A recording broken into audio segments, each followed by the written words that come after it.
कैसे बढ़िया हो सभी। चलिए कहाँ तक पढ़ लिए थे?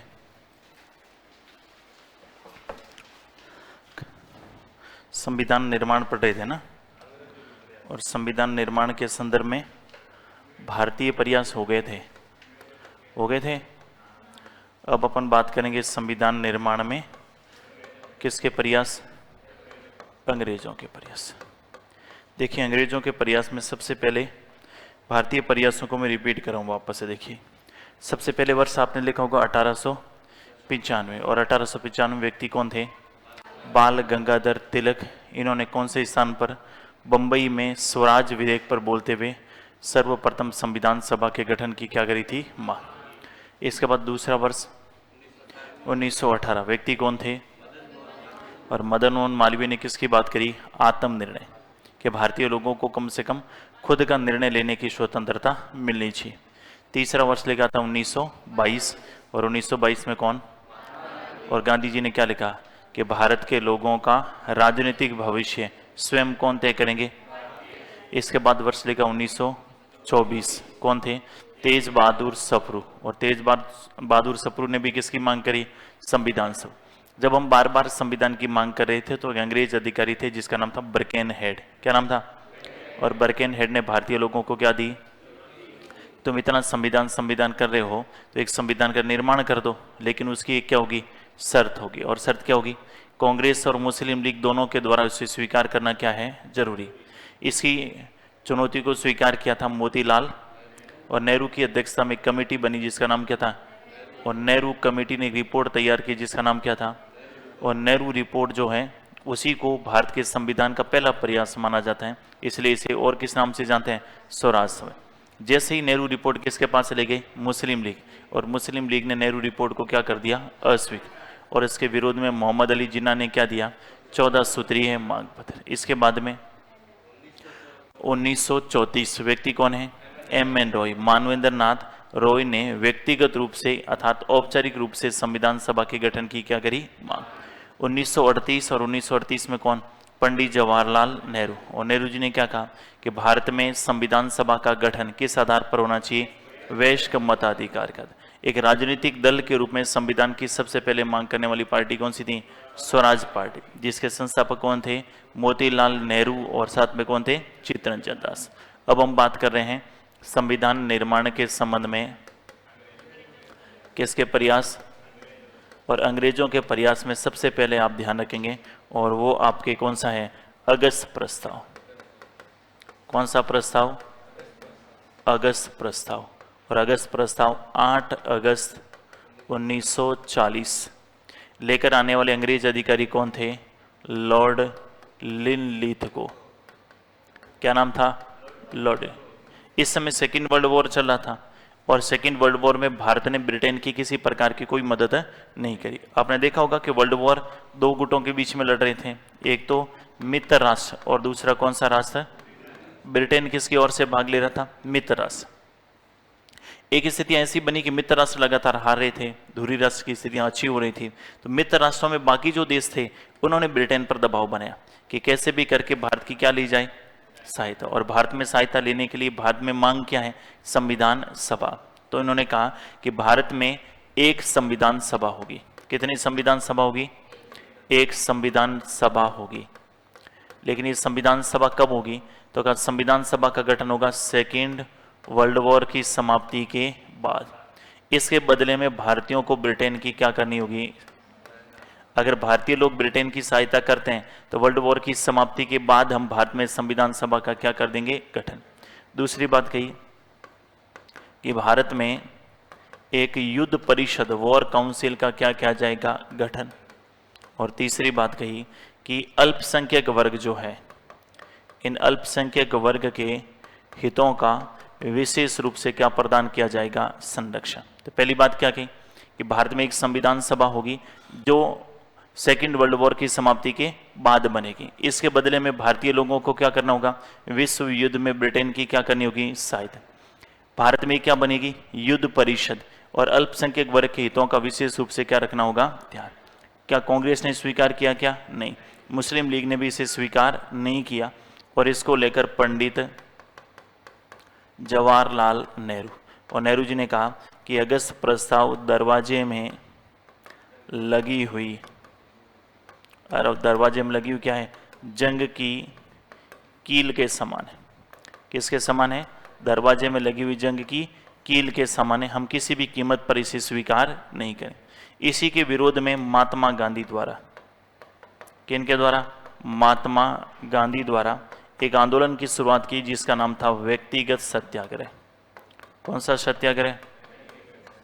और व्यक्तिगत सत्याग्रह की शुरुआत होती है 17 अक्टूबर 1940 को। और कहाँ से होती है? तो पनवार आश्रम। कौन सा आश्रम? और पनवार आश्रम कहाँ पड़ता है? महाराष्ट्र। तो पनवार आश्रम महाराष्ट्र से इसकी शुरुआत होती है। और पहले व्यक्तिगत सत्याग्रही थे वो आपके कौन थे? विनोबा भावे। क्या नाम था? और दूसरे व्यक्तिगत सत्याग्रही कौन थे? पंडित जवाहरलाल नेहरू। कुल मिलाकर अंग्रेजों का पहला प्रयास पूरी तरीके से क्या रहा? असफल। शुरुआत की थी, लेकिन भारतीयों ने कहा कि संविधान सभा का गठन पहले होना चाहिए, क्योंकि उपनिवेशिक देश का वर्ल्ड वॉर से सीधा कोई संबंध नहीं। कल हमने बात करी थी उपनिवेशवादी नीति क्या होती है और साम्राज्यवादी नीति क्या होती है। ब्रिटिश सरकार की नीति कौन सी थी? उपनिवेश। ज्यादा खतरनाक कौन सी है? उपनिवेशवादी। लिखिएगा अगस्त प्रस्ताव। याद हो रहा है घर जो कल लिखाया था? हो रहा है याद? आ जाता है? ठीक है, फिर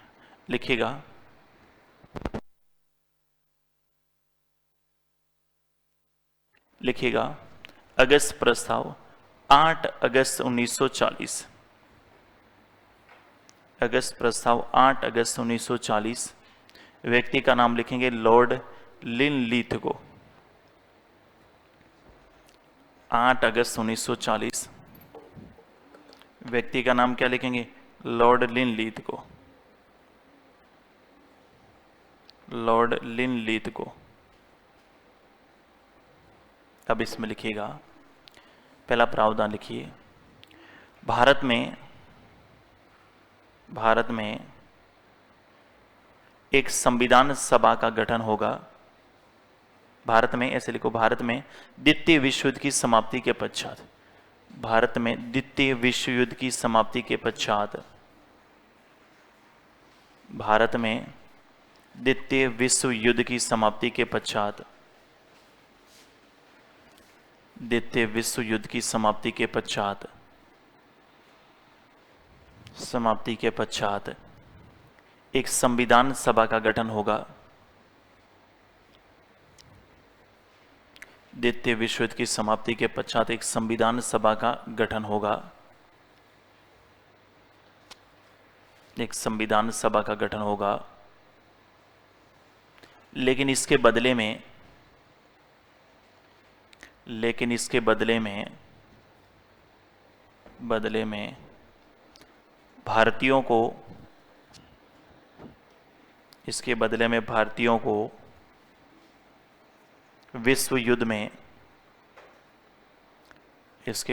भारतीयों को विश्व युद्ध में, ब्रिटेन की सहायता करनी होगी।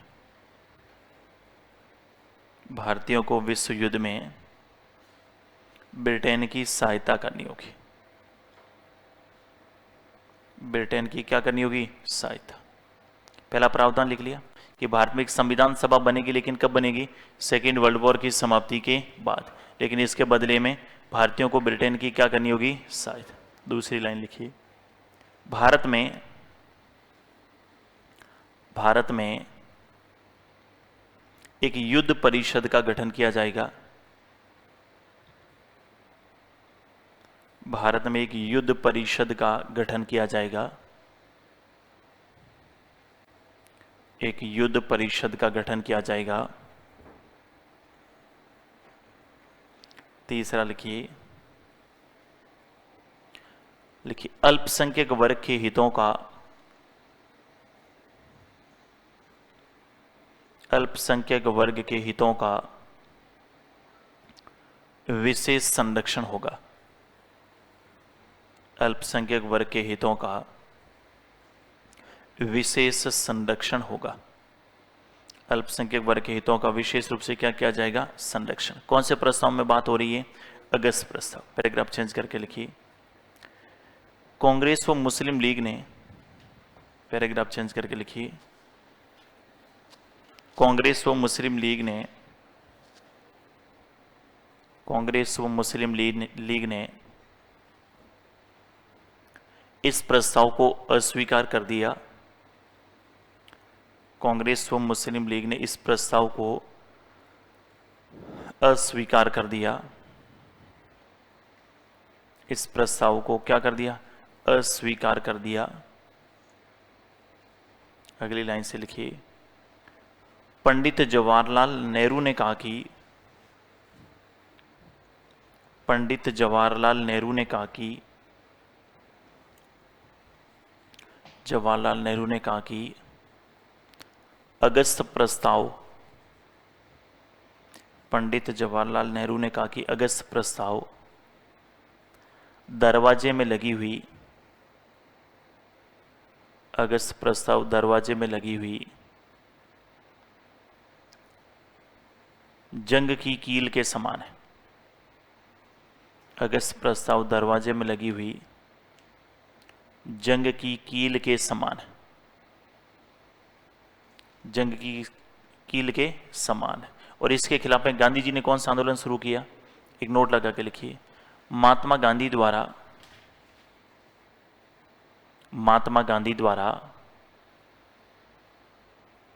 द्वारा इस प्रस्ताव के विरोध में महात्मा गांधी द्वारा इस प्रस्ताव के विरोध में 17 अक्टूबर 1940 को 17 अक्टूबर 1940 को पनवार आश्रम महाराष्ट्र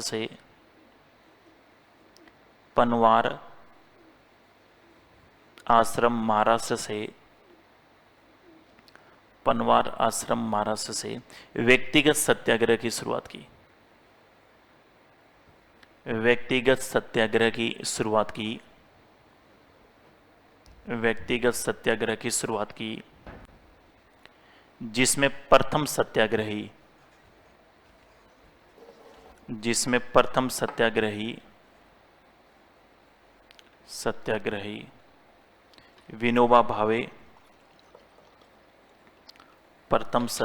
विनोबा भावे और सेकंड पंडित जवाहरलाल नेहरू थे।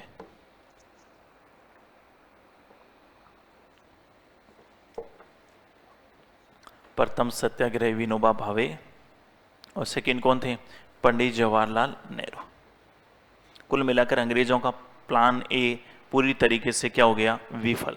उनका प्लान था कि भारत में संविधान की बात चल रही है तो हम एक कह देंगे, संविधान सभा बना देंगे और बनाएंगे कब? कि सेकेंड वर्ल्ड वॉर की समाप्ति के बाद। इसके बदले में भारतीय लोग हमारी क्या कर देंगे? सहायता। लेकिन भारतीयों ने किसी भी कीमत पर इसे स्वीकार नहीं किया। ठीक 2 वर्ष बाद एक फिर प्रस्ताव भारत भेजा जाता है और इस बार प्रस्ताव का नाम क्या है? क्रिप्स प्रस्ताव। कौन सा प्रस्ताव है? क्रिप्स। और क्रिप्स प्रस्ताव जो है वो लेकर आने वाले अंग्रेज अधिकारी हैं स्टैफर्ड क्रिप्स। क्या नाम है? Stafford Cripps. और स्टैफर्ड क्रिप्स इसको लेकर कब आ रहे हैं? मार्च 1942 में। कौन से वर्ष में ला रहे हैं? मार्च 1942। इनमें पहली बात तो वही दोहराई गई कि भारत में एक संविधान सभा का क्या होगा? गठन। लेकिन कब होगा? तो इन्होंने कहा सेकेंड वर्ल्ड वॉर की समाप्ति के बाद। इसके बदले में भारतीय लोगों को ब्रिटेन की क्या करनी होगी? सहायता। पहला प्रावधान। दूसरी बात इन्होंने कही कि जो इस संविधान से संतुष्ट नहीं है वो क्या कर सकता है? अपना अलग से भी क्या बना सकता है? संविधान। कौन सी नीति? अंग्रेजों की कौन सी नीति? फूट डालो और राज। कैसा? पूरे एक साथ नहीं आएंगे, कोई दिक्कत नहीं, लेकिन अलग अलग। क्योंकि उस समय भारत में अपन देखें तो भारत की व्यवस्था इस प्रकार से थी। सबसे पहले यहां पर हुआ करते थे ब्रिटिश प्रांत। नाम सुना कभी? जो अंग्रेजों के सीधे नियंत्रण में थे। बंबई, बंगाल, बिहार, मद्रास, इस टाइप से। दूसरी जो व्यवस्था थी वो राजाओं का शासन था, अर्थात वहां पर क्या थी? देसी रियासत है। और तीसरा जो था वो था चीफ कमिश्नरी क्षेत्र। कौन सा क्षेत्र? चीफ। और रियासतों में अपने आप में राजा अपने राज्य के मालिक होते थे। उनको लगा कि ये तो मदद करेंगे नहीं करेंगे, ठीक है मान लेते हैं, अगर रियासतों में कुछ कुछ राजा हमारी मदद करने आ जाएंगे तो भी अपने आप में स्थितियां पक्ष में हो जाएंगी। और रियासतों में राजाओं के पास में अपनी सेनाएं थी और कुछ कुछ राजाओं ने मदद भी करी, क्योंकि राजाओं की हमेशा इच्छा थी कि राजा क्या रहे, स्वतंत्र। उनको लगा कि अगर भारत स्वतंत्र हो भी गया तो हम भारत के साथ नहीं रहेंगे, हम तो क्या रहेंगे, स्वतंत्र रहेंगे। जैसे मारवाड़, मेवाड़, ये अपना अपनी रियासतें थी, बॉर्डर था इनका। तो ऐसी स्थिति में उनको लगा कि अगर अंग्रेजों की मदद कर देते हैं तो अंतिम समय में जाते जाते अंग्रेज ये कह देंगे कि रियासतों को किसी भी देश में शामिल होने की आवश्यकता नहीं है, रियासतें स्वतंत्र भी रह सकती है। और कुछ रियासतों ने मदद भी करी। बीकानेर के महाराजा गंगा सिंह ने गंगा रसाला करके एक सैनिक टुकड़ी भेजी थी सेकेंड वर्ल्ड वॉर में ब्रिटेन की क्या करने के लिए, सहायता। समझ गए बात को? तो क्या कहा कि जो इस संविधान से संतुष्ट नहीं वो अपना अलग से भी संविधान का निर्माण कर सकता है। ठीक है, हालांकि बाद में पटेल को सारी जिम्मेदारी दी गई कि आप जो हैं इस सब को क्या करें, एक। और इसके लिए पटेल ने एक स्कीम थी, पटेल स्कीम, जो रियासतों के विलय को लेकर थी, जिसमें नाम था आवेदन, निवेदन और धनादन। आवेदन का मतलब पहले विनयपूर्वक कहा कि आप भारत में शामिल हो जाइए, नहीं तो हमने उसको क्या किया, निवेदन, नहीं माने तो फिर धनादन। तो कुल मिलाकर कुछ रियासतों को छोड़कर बाकी विलय हो गई। 3 रियासतें ऐसी थी जो आज़ादी के बाद भारत में मिली, जिसमें एक अपन पढ़ते हैं जम्मू कश्मीर, हरि सिंह ने विलय पत्र पर हस्ताक्षर किए थे। दूसरी रियासत थी जूनागढ़, जिसमें जनमत संग्रह करवाया। और तीसरी रियासत थी हैदराबाद, जिसमें एक ऑपरेशन पोलो चलाकर इसका क्या किया गया, आगे पढ़ेंगे अपन इसको। समझ गया बात को? तो इसमें क्या लिखा था कि सेकेंड वर्ल्ड वॉर की समाप्ति के बाद संविधान बनेगा और जो इससे संतुष्ट नहीं है वो अपना अलग से भी संविधान का निर्माण कर सकता है। तीसरी बात इन्होंने ये कही, नंबर 3 पे, संविधान सभा के, इन्होंने कहा कि भारत में एक भारतीय संघ का गठन किया जाएगा। भारतीय संघ का क्या किया जाएगा, गठन। और मुस्लिम लीग को कहा कि आप इसमें शामिल नहीं भी हो तो भी कोई दिक्कत नहीं है। मुस्लिम लीग को क्या कहा कि भारतीय संघ में शामिल होने की कोई आवश्यकता नहीं है, आप अपनी स्वतंत्र व्यवस्था भी देख सकते हैं। और नंबर 4 पे क्या उन्होंने कहा कि भारत को हम एक पूर्ण उपनिवेश का दर्जा प्रदान कर रहे हैं। पूर्ण उपनिवेश का क्या प्रदान कर रहे हैं, दर्जा। और हमने क्या कहा, हमने कहा हमें स्वतंत्रता से कम कुछ भी स्वीकार नहीं है। हमने तो किसकी मांग करी, स्वतंत्रता। वो क्या कह रहे हैं, पूर्ण उपनिवेश, हम आपके आंतरिक मामलों में अब हस्तक्षेप नहीं करेंगे, केवल रक्षा, विदेश और संचार से जुड़े अधिकार अंग्रेजों के पास। हमने इसे भी क्या कर दिया, अस्वीकार। और अस्वीकार करते हुए गांधी जी ने कहा कि बेटा ये जो अगस्त ये क्रिप्स प्रस्ताव है ये पोस्ट डेटेड चेक है। कौन सा चेक है, post dated cheque. Post dated cheque का मतलब क्या हुआ, उत्तर दिनांकीय चेक। एक ऐसा चेक जिसकी क्या जा चुकी है, डेट जा चुकी है, अब हमें दे रहे हैं, ये हमारे किसी काम का नहीं है, पोस्ट डेटेड चेक है। इसको लेकर ये भी कहा गया कि दिवालिया बैंक का चेक है। कौन से बैंक का, दिवालिया बैंक। ऐसा बैंक जो क्या हो चुका है और अब हमें दे रहे हैं, क्या चेक काम आएगा, नहीं। या फिर ऐसा चेक जिसकी डेट भरी जा चुकी है और जिसकी डेट जा चुकी है। आपने देखा चेक पे एक डेट लिखी होती है और उसके बाद नीचे लिखा होता है वैलिड अप टू 3 मंथ। अगर 3 महीने के बाद आपको कोई चेक दे रहा है जिसकी डेट जा चुकी है, क्या बैंक आपको पैसे देगा, नहीं देगा। हमने कहा हमें तो स्वतंत्रता से कम कुछ भी स्वीकार नहीं है।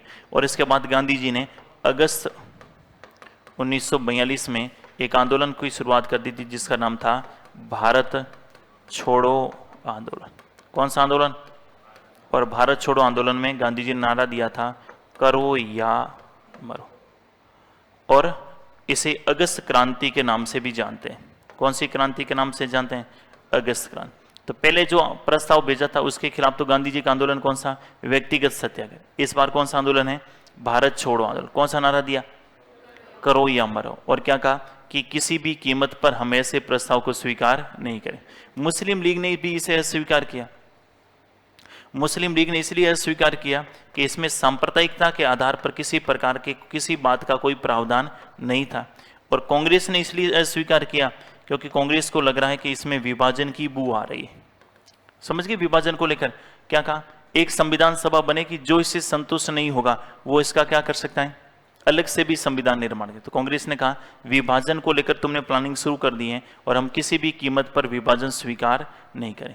लेकिन बाद में अगला प्रस्ताव आएगा, संविधान सभा बनेगी और संविधान सभा के चुनाव के समय कुछ आपस में सांप्रदायिक टकराव हो गया था, जिस वजह से क्या करना पड़ा, विभाजन। लेकिन 1942 तक विभाजन की कहीं पर भी कोई बात नहीं थी। नोट करें, कौन सा प्रस्ताव, क्रिप्स प्रस्ताव। कौन से वर्ष की बात है, मार्च 1942। प्रस्ताव लेकर आने वाले व्यक्ति कौन है, स्टेफर्ड क्रिप्स। क्रिप्स प्रस्ताव मार्च 1942,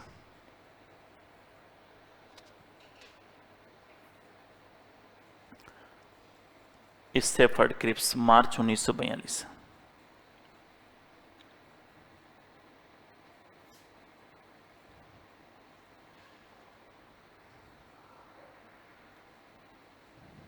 क्या लिखा, क्रिप्स प्रस्ताव कौन से वर्ष की बात है, मार्च 1942। कौन लेकर आए, स्टेफर्ड क्रिप्स। इसमें लिखिए पहला प्रावधान, पहला लिखिए, भारत में एक संविधान सभा का गठन होगा। भारत में एक संविधान सभा का गठन होगा, एक संविधान सभा का गठन होगा, लेकिन द्वितीय विश्व युद्ध की समाप्ति के पश्चात, लेकिन द्वितीय विश्व युद्ध की समाप्ति के पश्चात, लेकिन द्वितीय विश्व युद्ध की समाप्ति के पश्चात, एवं इसके बदले में,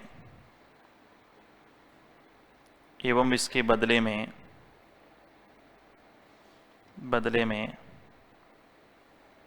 भारतीय लोगों को, इसके बदले में भारतीय लोगों को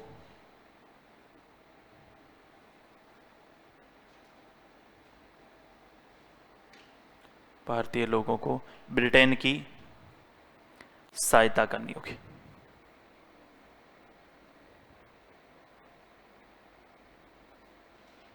भारतीय लोगों को ब्रिटेन की क्या करनी होगी, सहायता। क्लियर है बात। इसके बदले में भारतीय लोगों को ब्रिटेन की क्या करनी होगी, सहायता। अगर भारत के लोग ब्रिटेन की सहायता करते हैं तो ऐसी स्थिति में हम संविधान सभा का क्या कर देंगे, गठन। दूसरी लाइन से लिखिए, दूसरी लाइन से लिखिए, भारतीय संघ का गठन किया जाएगा, भारतीय संघ का गठन किया जाएगा, संघ का गठन किया जाएगा, भारतीय संघ का गठन किया जाएगा, जिसमें मुस्लिम लीग, जिसमें मुस्लिम लीग शामिल होने हेतु बाध्य नहीं है, जिसमें मुस्लिम लीग शामिल होने हेतु बाध्य नहीं है, मुस्लिम लीग शामिल होने हेतु बाध्य नहीं है, शामिल होने के लिए क्या नहीं है, बाध्य। तीसरी बात लिखिए,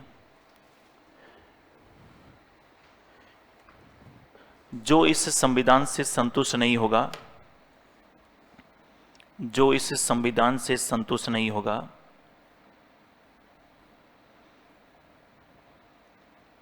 संविधान से संतुष्ट नहीं होगा, वो अपना अलग से, वो अपना अलग से, अलग से संविधान निर्माण कर सकेंगे।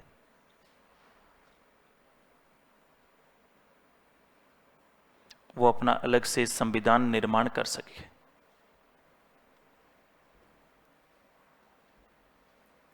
अलग से क्या कर सकेंगे, संविधान निर्माण कर सकेंगे। अगली बात लिखिए,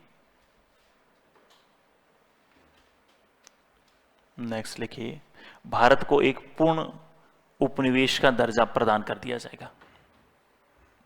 भारत को एक पूर्ण उपनिवेश का दर्जा प्रदान कर दिया जाएगा। पूर्ण उपनिवेश का क्या प्रदान कर दिया जाएगा, दर्जा। पूर्ण उपनिवेश का दर्जा प्रदान कर दिया जाएगा। कुल मिलाकर भारत में एक संविधान सभा बनेगी लेकिन जो इससे संतुष्ट नहीं होगा वो अपना अलग से भी संविधान का निर्माण कर सकेगा। और तीसरी बात क्या कही कि भारत को एक पूर्ण उपनिवेश का दर्जा प्रदान कर दिया जाएगा, एक भारतीय संघ बनेगा जिसमें मुस्लिम लीग शामिल होने के लिए बाध्य नहीं होगा। कांग्रेस और मुस्लिम लीग ने इसे क्या कर दिया, अस्वीकार। कांग्रेस ने अस्वीकार क्यों किया, विभाजन की वो आ रही, यानी विभाजन को लेकर कहीं ना कहीं प्लानिंग शुरू हो चुकी है। और मुस्लिम लीग ने क्यों अस्वीकार कर दिया कि इसमें सांप्रदायिकता के आधार पर कहीं पर भी कोई प्रावधान नहीं था। और मुस्लिम लीग को लगता था कि सांप्रदायिकता के आधार पर कुछ प्रावधान उसके लिए अलग से हो, लेकिन इसमें कहीं पर भी कोई प्रावधान नहीं था। इसके खिलाफ गांधी जी ने कौन से आंदोलन की शुरुआत करी, भारत छोड़ो आंदोलन। कौन से वर्ष की बात है, अगस्त 1942। इसलिए इसे क्या किस नाम से जानते हैं, ध्यान रखना, अगस्त में 3 शब्द हैं, एक तो है अगस्त घोषणा, अगस्त घोषणा। अगस्त घोषणा को मॉन्टेग्यू की घोषणा भी कहा जाता है, मॉन्टेग्यू की घोषणा। और मॉन्टेग्यू की घोषणा को क्या बोलते हैं, अगस्त घोषणा। ये कौन से वर्ष की बात है, 1917। दूसरा आपने पढ़ा है अगस्त प्रस्ताव, क्या पढ़ा है, और ये अगस्त प्रस्ताव कौन से वर्ष की बात है, 1940। और तीसरा आपका है अगस्त क्रांति, और अगस्त क्रांति कौन से वर्ष की बात है, 1942। तीनों चीजें ध्यान रखनी। अगस्त घोषणा पूछे तो कौन से वर्ष की बात है, 1917। अगस्त प्रस्ताव पूछे तो 1940, और अगस्त क्रांति पूछे तो 1942। देखिए पैराग्राफ चेंज करके लिखिए अगली लाइन से, कांग्रेस ने इस प्रस्ताव को अस्वीकार कर दिया, कांग्रेस ने इस प्रस्ताव को अस्वीकार कर दिया, इस प्रस्ताव को अस्वीकार कर दिया एवं इसे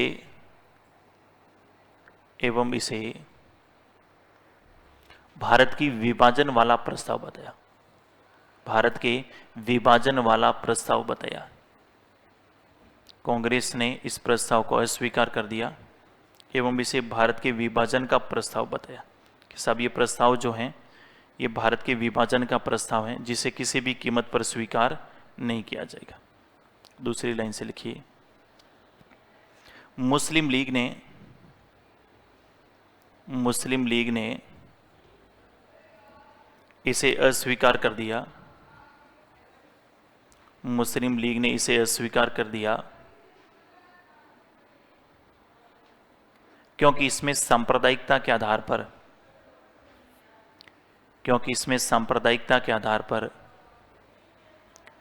कोई प्रावधान नहीं था, इसमें सांप्रदायिकता के आधार पर कोई प्रावधान नहीं था। तो कांग्रेस ने भी अस्वीकार कर दिया और मुस्लिम लीग ने भी क्या कर दिया, अस्वीकार, क्योंकि इसमें सांप्रदायिकता के आधार पर कोई प्रावधान नहीं था। अगला बिंदु लिखिए, नेक्स्ट लिखेंगे, इस प्रस्ताव को अस्वीकार करते हुए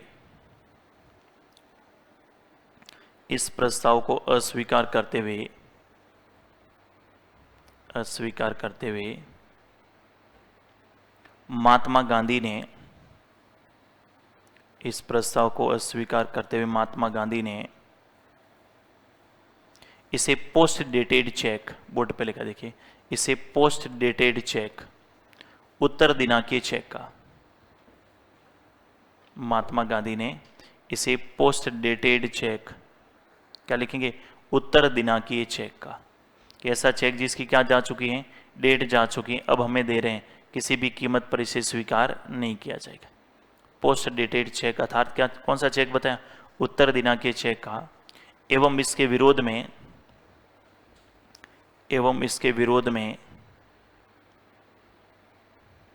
में अगस्त 1942 में,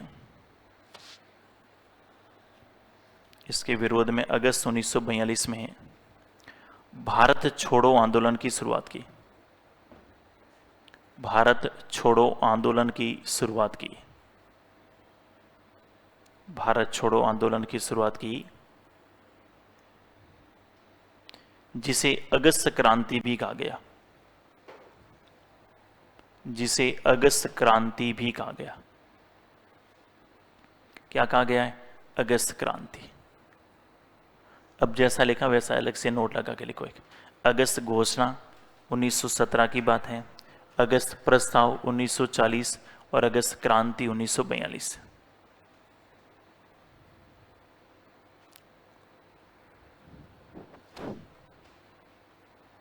अगस्त घोषणा 1917, अगस्त प्रस्ताव 1940 और अगस्त क्रांति 1942।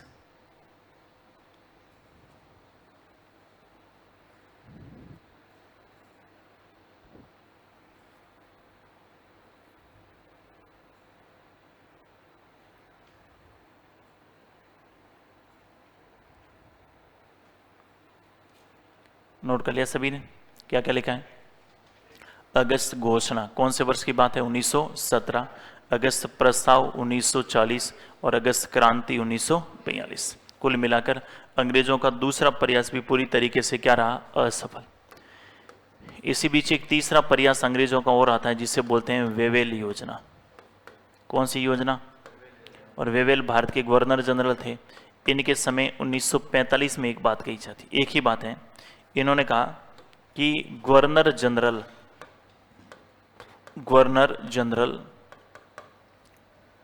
और सेना का प्रमुख था commander in chief. Governor general व कमांडर इन चीफ के अलावा अन्य सभी सदस्य कौन होंगे? भारतीय। लेकिन भारतीयों ने इसे भी क्या कर दिया? अस्वीकार। इन्होंने कहा अब हमारे पास दो ही पद रहेंगे, एक तो कौन सा रहेगा? Governor general. Governor general Bharat में ब्रिटिश सरकार का प्रमुख होता था। देखो आपने इस टाइप से व्यवस्था थी हमारी। एक तो होता था देशी भारत। देशी भारत का मतलब कौन? रियासत है। और दूसरा कौन सा भारत था? अंग्रेजी भारत नहीं, ब्रिटिश भारत। हर जगह देशी अंग्रेजी थोड़ी होती है। कौन सा भारत है? ब्रिटिश भारत। और प्रति यहाँ रियासत थी, प्रत्येक रियासत में जो है अंग्रेज एक प्रतिनिधि होता था जिसे क्या बोलते थे? Political agent. सुना कभी नाम? और यहाँ पर प्रत्येक प्रांत में एक अंग्रेज व्यक्ति होता था जिसे क्या बोलते थे? गवर्नर। क्या क्या नाम था? गवर्नर। और पूरी व्यवस्था पर नियंत्रण रखने के लिए कौन होता था? Governor general. समझ के बात को? इसी गवर्नर जनरल को ही एक और नाम से जानते थे जिसका नाम क्या था? वॉइसराय। तो गवर्नर जनरल कोई और किस नाम से जानते थे? वॉइसराय। कि जब भी वो रियासतों से मिलेगा तब तो इसका नाम क्या होगा? वॉइसराय। और जब वो ब्रिटिश भारत से मिलेगा तब इसका नाम क्या होगा? Governor general. समझ के बात को? तो ये थोड़ा सा आपको ध्यान रखना कि देशी भारत और कौन सा भारत? ब्रिटिश भारत। और देशी भारत का मतलब जहाँ रियासतों का शासन था और यहाँ पर कौन रहता था? Political agent. और जहाँ गवर्नर होता था वहाँ थे प्रांत, बंबई प्रांत, बंगाल प्रांत। इन्होंने कहा अब हमारे पास दो ही पद होंगे, पहला कौन सा होगा? गवर्नर जनरल और दूसरा कौन सा होगा? सेना का प्रमुख, कमांडर इन चीफ। भारतीयों ने इसे क्या कर दिया? अस्वीकार। सेकेंड वर्ल्ड वॉर समाप्त होता है, ब्रिटेन में चुनाव होते हैं और ब्रिटेन के नए प्रधानमंत्री बनते हैं आपके क्लीमेंट एटली। क्या नाम है? और एटली जो है ये कौन सी पार्टी के थे? Labour party. कौन सी पार्टी के? मजदूर दल के व्यक्ति थे। और इन्हीं के समय जो है 3 सदस्यों का एक दल भारत भेजा गया जिसका नाम क्या था? Cabinet mission. क्या नाम था? Cabinet mission. तो आपसे प्रश्न पूछे कि क्लीमेंट एटली जो है कौन सी पार्टी के नेता थे? Labour party. और कौन से मिशन के थे? कैबिनेट। इन्होंने 3 सदस्यों का दल भेजा, तीनों ब्रिटेन की सरकार के कैसे मंत्री थे? कैबिनेट। इसलिए मिशन का नाम क्या हो गया? कैबिनेट। इससे पहले ब्रिटेन के प्रधानमंत्री हुआ करते थे विंस्टन चर्चिल। क्या नाम था? Winston Churchill. और विंस्टन चर्चिल की जो पार्टी थी वो थी कंजर्वेटिव।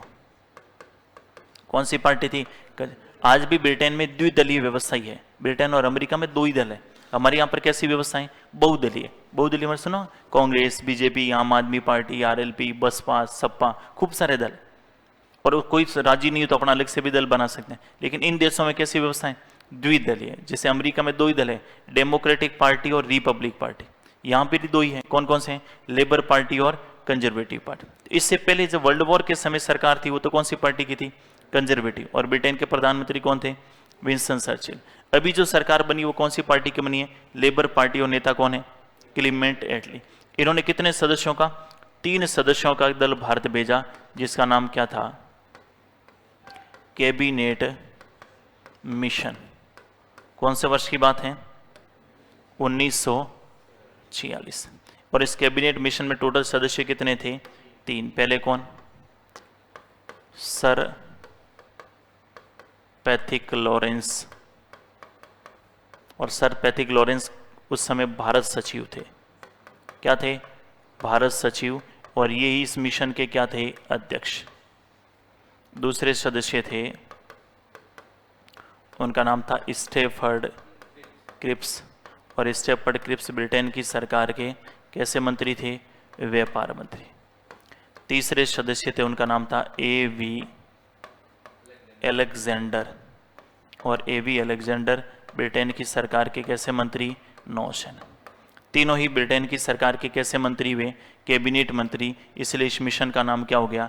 Cabinet mission. 3 सदस्य पहले कौन है? सर पैथिक लॉरेंस क्या थे उस समय? भारत सचिव, और ये इस मिशन के क्या थे? अध्यक्ष। दूसरे कौन है? स्टेफर्ड क्रिप्स कैसे मंत्री हैं? व्यापार। तीसरे कौन है? A.V. अलेक्जेंडर कैसे मंत्री हैं? नौसेना। तीनों ही ब्रिटेन की सरकार के कैसे मंत्री? इन्होंने कहा सब भारत में एक संविधान सभा बनेगी। कितनी संविधान सभा बनेगी? एक। अलग से जो मुस्लिम लीग मांग कर रही थी, इसको उन्होंने क्या कर दिया? अस्वीकार। और इस एक संविधान सभा में कितने सदस्य होंगे? तो कहा कितने होंगे? 389। भारत में एक संविधान सभा होगी, और उस एक संविधान सभा में कितने सदस्य होंगे? 389। अभी 389 का आंकड़ा कहां से आया? 600, 400, 500 तो नहीं आया। 389 का आंकड़ा जहां से आया है कि प्रति 10 लाख की जनसंख्या पर संविधान सभा में कितना सदस्य होगा? एक। कितने लाख की जनसंख्या? 10 लाख की जनसंख्या पर कितना सदस्य होगा? एक। उस समय भारत की जनसंख्या ऐसे समझ लो लगभग कितने करोड़? 40 करोड़ में भारत भी शामिल, 40 करोड़ में पाकिस्तान भी शामिल, और 40 करोड़ में बांग्लादेश भी शामिल। सबकी मिला के कितने करोड़ है? 40 करोड़। आज अकेले भारत की कितनी है? 140। 100 करोड़ की जनसंख्या बढ़ेगी अपन 70 साल में। उनमें से आधी जनसंख्या तो बढ़ेगी शुरुआत के 30 साल। 1950 से 1980 का दशक जो है, इसे बोलते हैं जनसंख्या विस्फोट का काल। आज़ादी का भरपूर फायदा हमने कहाँ उठाया? जनसंख्या बढ़। कितने कि भगवान की दया से 9, 8, 7, 13 ये रेशियो था। और इमरजेंसी के समय आपातकाल लगा था इंदिरा गांधी के समय। इस समय इंदिरा गांधी के बेटे थे संजय गांधी। इन्होंने कहा लातों के भूत बातों से नहीं माने, क्या किया जाए? एक ऑपरेशन चलाए, ऑपरेशन नसबंदी। और सरकारी कर्मचारियों को क्या दिया गया? टारगेट कि आपको इतनी नसबंदी करनी। किसकी करो ये नहीं पता।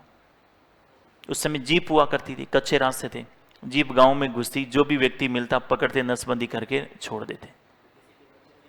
हाँ, बच्चे छोड़ो, कई तो शादी नहीं हुई थी, कुंवारे ही मारे गए थे। और वो भी पुरुष नसबंदी पर ज्यादा जोर था कि जहां पुरुष मिले पकड़ के नसबंदी करके छोड़ दो। उस समय नया नया रेडियो आया था मर्फी कंपनी का, कि जिसकी भी नसबंदी करो उसको मर्फी कंपनी का रेडियो दे दो और कह जा बजा और मौज कर। वास्तविकता थी। दादा दादी बेटे तो उसको पूछना, दुनिया में सबसे अधिक नसबंदी करने का रिकॉर्ड हिटलर के नाम है। हिटलर का नाम सुना आपने? और भारत में सबसे अधिक नसबंदी जो है वो संजय गांधी ने करवाई थी इमरजेंसी के समय। अगली बार चुनाव हुए तो लोगों ने इंदिरा गांधी को वोट भी नहीं दिए। क्यों? ये दिमाग खराब हो चुका है। अभी तो नसबंदी करवा रही है और क्या पता क्या क्या कर रहा है। सरकार का तानाशाही रूप था, लेकिन सुधरने के लिए तैयार है। अब जाकर स्थितियां ठीक हुई। अब कितने के भगवान की दया से 2, 3 ठीक है, और अभी तो 1, 2 में स्थितियां। और आने वाले समय ये होगा कि बच्चे की कोई आवश्यकता नहीं है। देखा होगा अभी अपने गाँव में थोड़ा ठीक है, भेदभाव है, मतलब लड़की और लड़के के आधार पर कि लड़का होना चाहिए, क्यों? नहीं तो वंश खत्म हो जाएगा। कौन सा अपने मुकेश अंबानी की तरह 1000 करोड़ की प्रॉपर्टी, वंश खत्म हो जाएगा? अपनी सोच ऐसी है, वंश खत्म हो जाए। एक तो नहीं जिनके पास हजारों करोड़ों का है, तो क्या पता प्रॉपर्टी कहाँ जाएगी, वंश खत्म। फिर बेरोजगार पैदा होगा, फिर दर दर की ठोकरें खाएगा, भर्ती की तैयारी करेगा। ये तो अपने जीवन में वंश, अपन मरने के बाद वंश रहे नहीं रहे, और वंश में कोई नालायक निकल जाए तो भाई ये जरूरी थोड़ी कि वंश में अच्छा व्यक्ति निकले। और आजकल ये ट्रेंड बन चुका है धीरे धीरे का। आप देखना बेंगलुरु वगैरह में लोग कह रहे हैं कि शादी जो है वो करेंगे, लेकिन बच्चे की आवश्यकता नहीं, कि 30 साल की उम्र में शादी करें, फिर 15-20 साल बच्चे के लिए प्लान करें, तो 15-20 साल बच्चे के लिए सारी व्यवस्था करें, तो हम खुद कब जिएंगे? इसलिए जो भी पैसे कमाओ खुद पे खर्च करो और मर जाओ, आगे वंश बढ़ाने की कोई आवश्यकता नहीं। विकसित देशों ने इस प्रकार की व्यवस्था शुरू कर दी। अपने गाँव में भी के नहीं रहे बापड़े, छोरो कौन गए। और जब तक टावर नहीं है, मतलब हाँ बहुत स्थिति खराब है। लिखो इसको। देखा आपने, ये सारी चीजों में बदलाव किससे आया? शिक्षा से। पहले पढ़े लिखे नहीं थे, तो ऐसी स्थिति में संतानें 8, 9, 10 जैसे ही पढ़ ली गए तो धीरे धीरे करके स्थितियों को ठीक कर लिया। लिखो इसको। क्या हो गया, नींद आ रही है? सही है, समझ में आ रही है बात? आ रही है कि नहीं आ रही? समझ में आ रही है? ठीक है, फिर ऐसे दुखी दुखी क्यों बैठे? अच्छा, पानी वानी पिलाओ इसको। चलो अब देखो, हेडिंग लगाओ, वेवेल योजना 1945। वेवेल योजना 1945। वेवेल योजना कौन से वर्ष की बात है? 1945। इसमें लिखिएगा वेवेल योजना 1945 में गवर्नर जनरल, वेवेल योजना 1945 में लिखिए गवर्नर जनरल एवं कमांडर इन चीफ के अलावा, गवर्नर जनरल एवं कमांडर इन चीफ के अलावा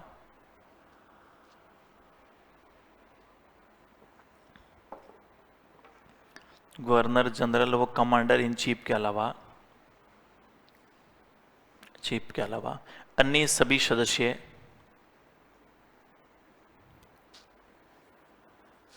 गवर्नर जनरल व कमांडर इन चीफ के अलावा अन्य सभी सदस्य भारतीय होंगे। गवर्नर जनरल व कमांडर इन चीफ के अलावा अन्य सभी सदस्य कौन होंगे? भारतीय। ये दो पद अंग्रेजों के पास रहेंगे, एक तो कौन सा? गवर्नर जनरल, और दूसरा कौन सा? कमांडर। इनके अलावा बाकी सारे मेंबर कौन होंगे? भारतीय। अगली लाइन से लिखिए, एक नोट लगा के लिखिए, द्वितीय विश्व युद्ध की समाप्ति के पश्चात, सेकेंड वर्ल्ड वॉर की समाप्ति के पश्चात, द्वितीय विश्व युद्ध की समाप्ति के पश्चात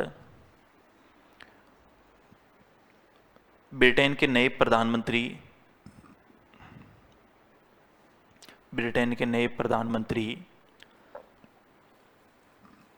क्लीमेंट एटली बने। ब्रिटेन के नए प्रधानमंत्री क्लीमेंट एटली बने। ब्रिटेन के नए प्रधानमंत्री क्लीमेंट एटली बने, जो लेबर पार्टी से संबंधित थे, जो लेबर पार्टी से संबंधित थे, लेबर पार्टी से संबंधित थे। इनके द्वारा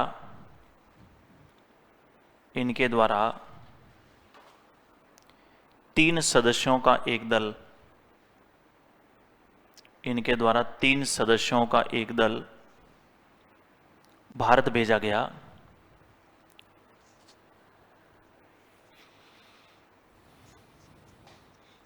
तीन सदस्यों का एक दल भारत भेजा गया, जिसे कैबिनेट मिशन कहा गया। 3 सदस्यों का एक दल भारत भेजा गया, जिसे कैबिनेट मिशन कहा गया। जिसे क्या कहा गया? Cabinet mission. अब हेडिंग लगाइए, cabinet mission 1946।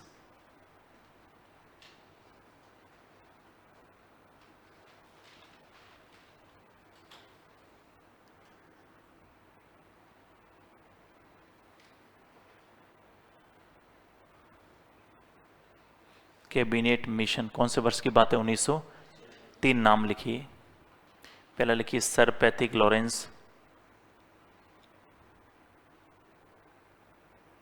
Sir Pethick Lawrence Bharat सचिव, और क्वेश्चन लिखेंगे अध्यक्ष। सर पैथिक लॉरेंस भारत सचिव और अध्यक्ष।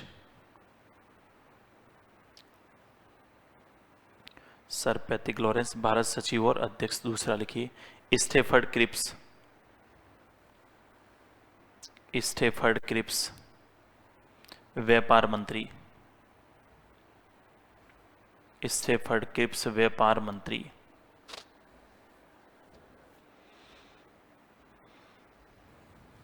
तीसरे लिखिए एवी अलेक्जेंडर, एवी अलेक्जेंडर और ये भी अलेक्जेंडर में लिखी नौसेना मंत्री। तीनों ही ब्रिटेन की सरकार के कैसे मंत्री हुए? कैबिनेट मंत्री, इसलिए इस मिशन का नाम क्या हो गया? कैबिनेट से। देखिए वो प्रस्ताव अगस्त में आया था, इसलिए नाम क्या हो गया? अगस्त प्रस्ताव। वो क्रिप्स लेकर आए थे, इसलिए नाम क्या हो गया? क्रिप्स प्रस्ताव। और ये तीनों ही ब्रिटेन की सरकार के कैसे मंत्री? कैबिनेट। तो मिशन का नाम क्या हो गया? कैबिनेट। ये भारत सचिव क्या था, थोड़ा सा बता देता हूँ।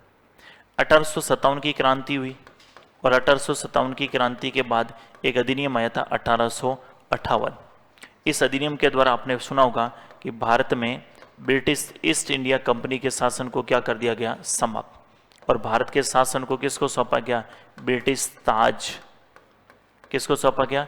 ब्रिटिश ताज या ब्रिटिश क्राउन, ब्रिटेन की महारानी को सौंपा गया। जैसा भारत पर शासन स्वयं ब्रिटेन की महारानी करेगी, तो भारतीय लोगों ने कहा महारानी तो हजारों किलोमीटर दूर है, वो कैसे करेगी? इसके लिए वो ब्रिटेन में क्या बना दी जाएगी? एक भारत परिषद। क्या बनाई जाएगी? और इस भारत परिषद का जो प्रमुख होगा वो कौन होगा? भारत सचिव। और ये भारत सचिव ब्रिटेन की सरकार का कैसा मंत्री होगा? कैबिनेट मंत्री। समझ गए? तो भारत सचिव कहाँ बैठता था? ब्रिटेन। ब्रिटेन की सरकार का कैसा मंत्री था? कैबिनेट। जिनका काम क्या था?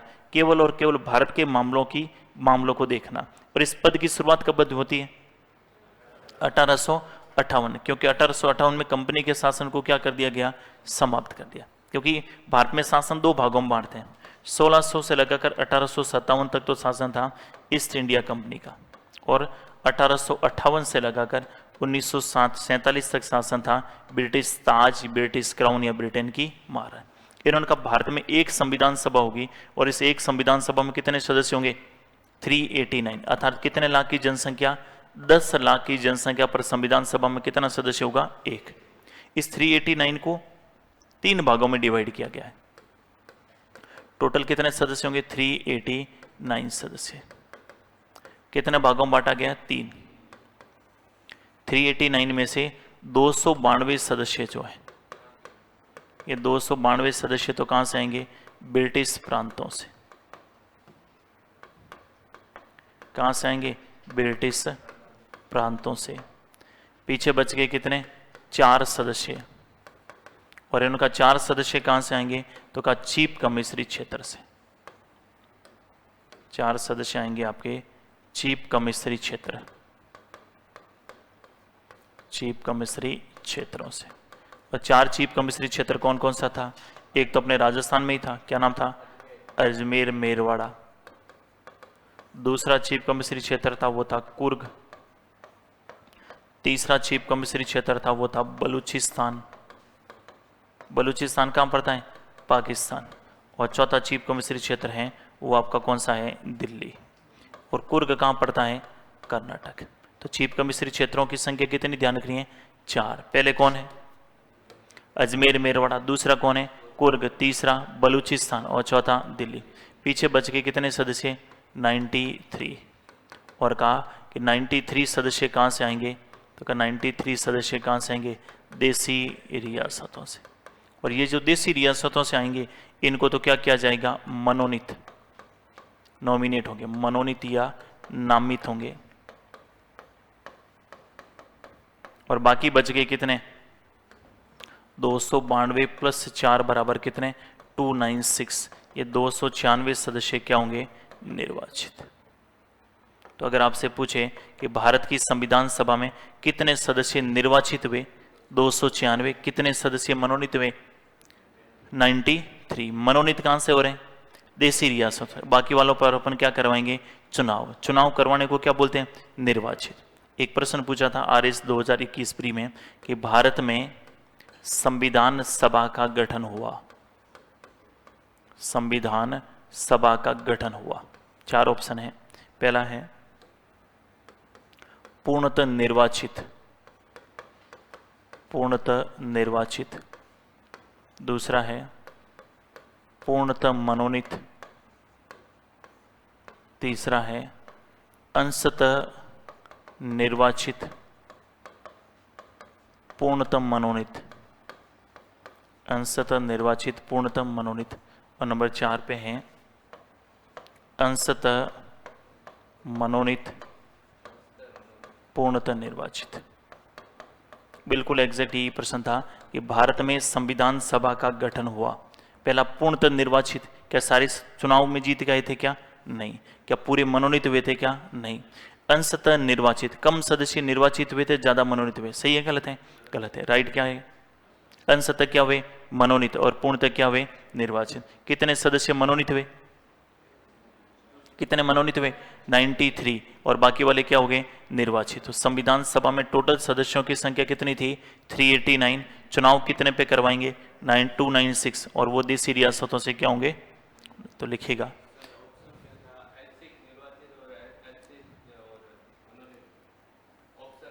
हाँ, एक सेकेंड। हाँ, अब इसमें क्या करें? इस टाइप से लेके ऐच्छिक, ऐच्छिक थोड़ी है, अनिवार्य होगा। हाँ, हो सकता है, ऑप्शन में 4 कुछ भी हो सकते हैं। अपना जो एग्जैक्ट राइट आंसर है वो क्या रहेगा? अंशतः मनोनीत। कम सदस्य क्या हुए थे? मनोनीत, और ज्यादा सदस्य क्या हुए? निर्वाचित। क्या देसी रियासतों की कोई भूमिका थी? अरे थी नहीं थी? अरे थी ना, देसी रियासतों के राजा तो क्या कर रहे थे? मनोनीत कर रहे थे। क्या गवर्नर जनरल की भूमिका थी क्या? कि भारत की संविधान सभा में ब्रिटिश गवर्नर जनरल का कोई योगदान था? नहीं था। क्या अंग्रेज प्रतिनिधि भारत की संविधान सभा में शामिल था? नहीं था। भारत की संविधान सभा में अंग्रेजों ने किसी सदस्य का नाम तय किया था क्या? नहीं किया। अंग्रेजों की तो हार्दिक इच्छा थी कि भारत की संविधान सभा में हम भी कुछ शामिल हो, लेकिन भारतीयों ने इसे क्या कर दिया? अस्वीकार। क्यों? अगर अंग्रेज शामिल होते तो आज़ादी तो मिल नहीं थी, और आज़ादी मिलते ही वो फिर बाद में क्या कहते कि भारत में संविधान का निर्माण भी हमने किया है, जिसकी वजह से देश की व्यवस्था चल रही है। इसलिए हमने कहा किसी भी बाहरी प्रतिनिधि को हम अपने देश की संविधान सभा में शामिल नहीं करें। प्रश्न आएगा, क्या गवर्नर जनरल की भूमिका थी? नहीं। क्या ब्रिटिश सरकार की भूमिका थी? नहीं। क्या ब्रिटेन के प्रधानमंत्री की भूमिका थी? नहीं। क्या महारानी की भूमिका थी? नहीं। हमने तय किया कि हमारी संविधान सभा में कौन सदस्य होगा और कौन सदस्य नहीं होगा। उसमें भी हमने ज्यादातर सीटों पर क्या करवाए? चुनाव। अर्थात 296 सीटों पर क्या हुए? निर्वाचित, और बाकी 93 पर क्या हो रहे हैं? मनोनीत। लिखिएगा। आप पहले आज ही आए? कल आए थे? याद हो रहा है घर जाके? पक्की बात है? कितने घंटे रिवीजन किया कल? 1 घंटे है क्लास? इंडियन पॉलिटिक्स के लिए बुक पढ़ी थी? अच्छा, आज ही एक ही क्लास है आपके? कल से आपकी क्लास से बढ़ जाएगी, ठीक है? तो ऐसी स्थिति में अभी आपके पास प्रॉपर टाइम है, तो घर बैठकर अच्छे से रिवीजन। मैंने कहा ना 11th क्लास की एनसीईआरटी लानी है, और अभी वाली एनसीईआरटी नहीं मिले तो ओल्ड एनसीईआरटी ज़्यादा अच्छी है। आपका जो आरएस का पाठ्यक्रम है कंप्लीट ओल्ड एनसीईआरटी का दिया हुआ है। अगर अभी वाली मिल जाए तो ठीक है, नहीं मिले कहीं पीडीएफ मिल जाए पुरानी वाली एनसीईआरटी, क्योंकि अभी वाली एनसीईआरटी पर अपन देखते हैं हर तीसरे पेज पे फोटो दे रखा है, चित्र, आओ करके देखें, आओ ये प्रयोग करें, ये प्रयोग को महत्वपूर्ण नहीं। कौन सी एनसीईआरटी पढ़नी है? ओल्ड एनसीईआरटी 11th और 12th दोनों की। 12वीं की एनसीईआरटी में समकालीन विश्व की राजनीति, यानी हमारी जो वर्तमान में अंतर्राष्ट्रीय संबंधों को लेकर क्या क्या स्थितियां हैं वो, और एक में है भारतीय शासन और लोकतंत्र, जिसमें पूरी की पूरी चीजें पढ़ी। वो बहुत बेसिक है, उसको पढ़ लोगे तो फिर आपको मौलिक अधिकार, नीति निर्देशक तत्व, राष्ट्रपति, प्रधानमंत्री पढ़ने में मजा आएगा। तो अभी पढ़ना है उसको। बाकी मोटी किताब आपको खरीदनी नहीं है, कहीं मिल जाएगी, या फिर गूगल पे ओल्ड एनसीईआरटी 11th ला लेंगे तो उसकी पीडीएफ पड़ी हुई है, तो उस पीडीएफ को डाउनलोड करें। पीडीएफ से नहीं पढ़े, उसका प्रिंट निकाल लें, और प्रिंट जरूरी नहीं है कि प्रिंट A4 में निकाले, एक एक को 2 पे निकाल सकते हैं। समझ गए प्रिंट निकालने का मतलब?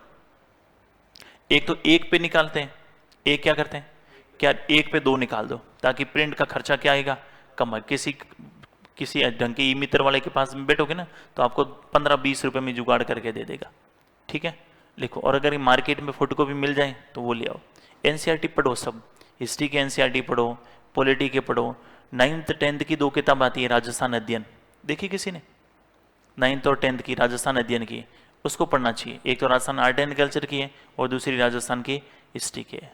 कहते हैं मूल किताब है, मूल किताब वही तो है, उसी को पढ़ना चाहिए। पहले बेसिक वो है, उसमें सारी चीजें पढ़ने के बाद में नया चीज और देखेंगे अपन। लिखो इसको, लिखिए। कैबिनेट मिशन के अनुसार, कैबिनेट मिशन के अनुसार, मिशन के अनुसार भारत में कैबिनेट मिशन के अनुसार भारत में एक संविधान सभा होगी। कैबिनेट मिशन के अनुसार भारत में एक संविधान सभा होगी, एक संविधान सभा होगी जिसमें 389 सदस्य होंगे, जिसमें 389 सदस्य होंगे, 389 सदस्य होंगे। अर्थात प्रत्येक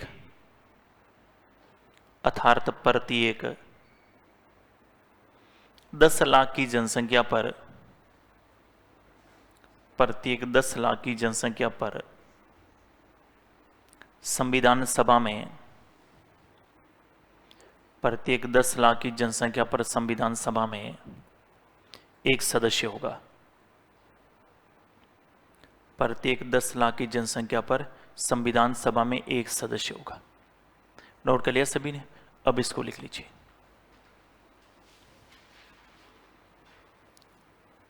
थ्री 389 को कितने भागों में बांटेंगे? 3। 292 ब्रिटिश प्रांतों से, 4 चीफ कमिश्नरी क्षेत्रों से और 93 देसी रियासतों से।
थ्री 389 को 3 भागों में 292 ब्रिटिश प्रांतों से, 4 चीफ कमिश्नरी क्षेत्रों से और 93 देशी रियासतों से।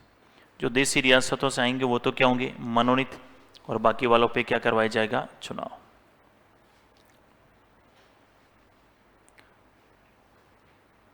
दो 292 नहीं बेटा, 296 है। 292 प्लस 4,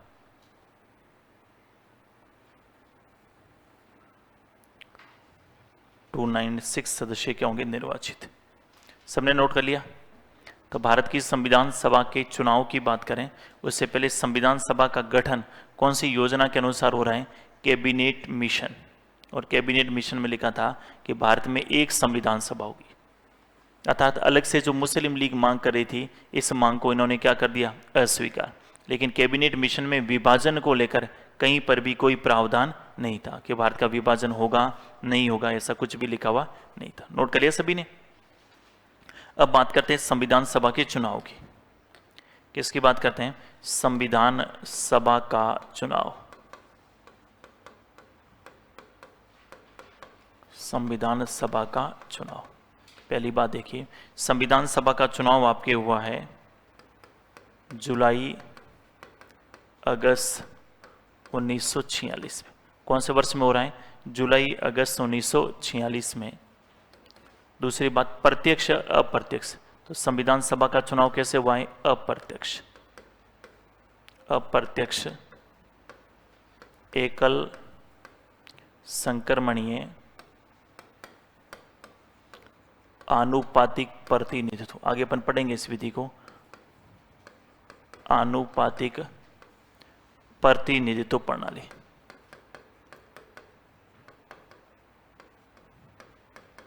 प्रणाली के आधार पर। पहला प्रश्न, संविधान सभा का चुनाव कब हो रहा है? जुलाई अगस्त 1946 में। प्रत्यक्ष का मतलब होता है कि सबको वोट देने का अधिकार मिले। अप्रत्यक्ष का मतलब है सबको वोट देने का अधिकार नहीं मिलेगा। तो कौन सी प्रणाली से हो रहा है? एकल संक्रमणीय आनुपातिक प्रतिनिधित्व। इसमें अपन आगे पढ़ेंगे, राष्ट्रपति के और राज्यसभा के चुनाव में यही प्रणाली काम में ली जाती है। दूसरा, चुनाव में भाग कौन कौन ले रहे हैं? तो इसमें क्या ध्यान रखना है? चुनाव में भाग, चुनाव में भाग, और चुनाव में भाग आपके ले रहे हैं प्रांतीय विधानसभा के सदस्य। कौन भाग ले रहे हैं? प्रांतीय विधानसभा के सदस्य। प्रांतों में विधानसभा थी और विधानसभा के सदस्यों ने क्या लिया है? भाग। वापस से सुना, चुनाव जुलाई अगस्त में अप्रत्यक्ष, और चुनाव में भाग कौन ले रहे हैं? प्रांत का मतलब ऐसे समझ लो, आज का राज्य पहले क्या था? प्रांत, और प्रांतों में विधानसभा थी, इसके सदस्य क्या लेते थे? भाग। दूसरी बात, पंजाब में सिखों को, पंजाब में किनको? सिखों को, वह शेष भारत में, शेष भारत में मुसलमानों को पृथक निर्वाचन दिया गया। पृथक निर्वाचन का क्या दिया गया? अधिकार। 3 कैटेगरी बनाई, एक सामान्य जिस पर कोई भी चुनाव लड़ सकता है, दूसरा पंजाब में कौन लड़ रहे हैं? सिख, और शेष भारत में मुसलमानों के लिए अलग से पृथक सीटों का क्या किया गया? महिलाओं के लिए, SC ST के लिए किसी प्रकार का कोई आरक्षण नहीं था। वापस से सुनिए, आज है ना, आज कुछ सीटें हमारे SC के लिए आरक्षित होती है, अनुसूचित जाति के लिए, कुछ सीटें किसके लिए होती हैं? अनुसूचित जनजाति के लिए, और अभी कुछ समय पहले किसके लिए आरक्षित कर दी? महिलाओं के लिए। कि टोटल जितनी होगी उनमें से 33% सीटें किसके लिए होगी? महिलाओं के लिए। कि लोकसभा में टोटल सीटें कितनी हैं? 543, और 543 का 33% लगभग 250 महिला सांसद होगी अगली बार। कितनी? 250। पुरुष की सीट पर भी महिला चुनाव लड़ सकती है, और महिला की सीट पर केवल कौन चुनाव लड़ेगा? महिला। लेकिन यहाँ संविधान सभा में महिलाओं के लिए, SC ST के लिए कोई प्रावधान नहीं था। केवल किसके लिए प्रावधान था? एक तो किसके लिए? सिखों के लिए, एक किसके लिए था? मुसलमान। कितनी सीटों पर चुनाव करवा रहे हैं? 296 सीटों पर चुनाव। 296 सीटों पर क्या हो रहा है? चुनाव। और जैसे ही चुनाव का परिणाम आया, जैसे ही चुनाव का क्या आया? परिणाम, और परिणाम आते ही 208 सीटों पर, 208 सीटों पर कौन सी पार्टी? कांग्रेस विजय। 73 सीटों पर मुस्लिम लीग। 73 सीटों पर कौन सी पार्टी विजय हो जाती है? मुस्लिम लीग। और पीछे बच गए कितने? 15 सीटों पर अन्य दल विजय। अन्य दल या निर्दलीय विजय। वापस से सुनिए, भारत की संविधान सभा में कितनी सीटों पर चुनाव हो रहा है? 296, 296। 296 में से 208 सीटों पर कौन सी पार्टी? कांग्रेस। 73 सीटों पर कौन सी? मुस्लिम लीग। और 15 सीटों पर कौन? अन्य दल विजय। बताओ बहुमत कौन सी पार्टी को मिला? हार से निराश कौन सी पार्टी? मुस्लिम लीग। और मुस्लिम लीग ने हार से निराश होकर हिंदू मुसलमानों में आपस में क्या करवा दिए? सांप्रदायिक दंगे। और इसी दंगों से परेशान होकर सरदार पटेल ने कहा कि जिन्ना विभाजन चाहे या न चाहे, हम चाहते हैं कि भारत का विभाजन हो जाए। लेकिन कौन मानने के लिए तैयार नहीं है? गांधी जी। गांधी जी कह रहे भारत का विभाजन मेरे मर्त देह पर होगा, मेरी जब मौत हो जाए उसके बाद भारत का विभाजन होगा, मेरे जीते जी भारत का विभाजन संभव। पटेल ने कहा कि यदि अभी भारत का विभाजन नहीं हुआ तो आने वाले समय में भारत के प्रत्येक सरकारी कार्यालय में क्या होगा? पाकिस्तान। या तो अलग से पाकिस्तान बना लो, या फिर तैयार रहो कि हर सरकारी कार्यालय में एक पाकिस्तान होगा, जो सहयोग की बजाय हर मामले में आपका क्या करेंगे? असहयोग। इससे टकराव क्या होगा? बढ़ेगा। इसके बाद अगली जो योजना आएगी उसमें भारत का क्या होगा? विभाजन। कितनी सीटों पर कांग्रेस विजय होती है? 73 सीटों पर कौन सी पार्टी? मुस्लिम लीग। और 15 सीटों पर अन्य दल। जैसा लिखा वैसा लिख लोगे। संविधान सभा का चुनाव, हेडिंग लगाएंगे संविधान सभा का चुनाव जुलाई अगस्त 1946।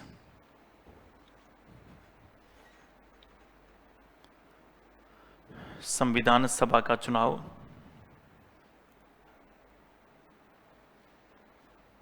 जुलाई अगस्त 1946।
296 सीटों पर चुनाव हो रहा है। 208 सीटों पर कांग्रेस, 73 सीटों पर मुस्लिम लीग और 15 सीटों पर अन्य दल विजय होता है।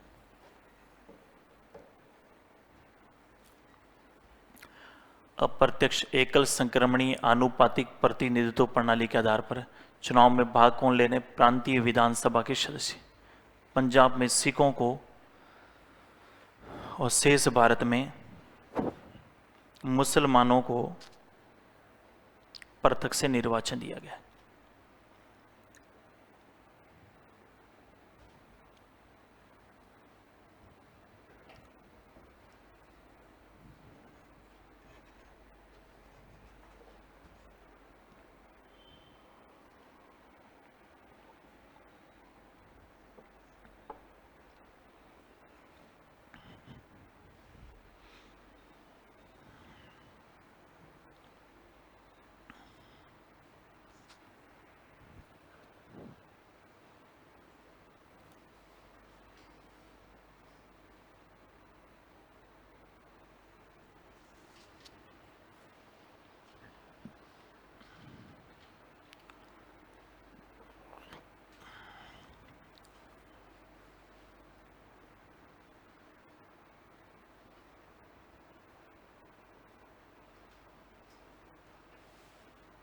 नोट कर लिया सभी ने?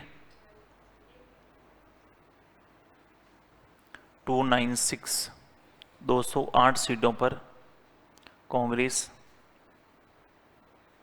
73 सीटों पर मुस्लिम लीग और 15 सीटों पर अन्य दल विजय होते हैं।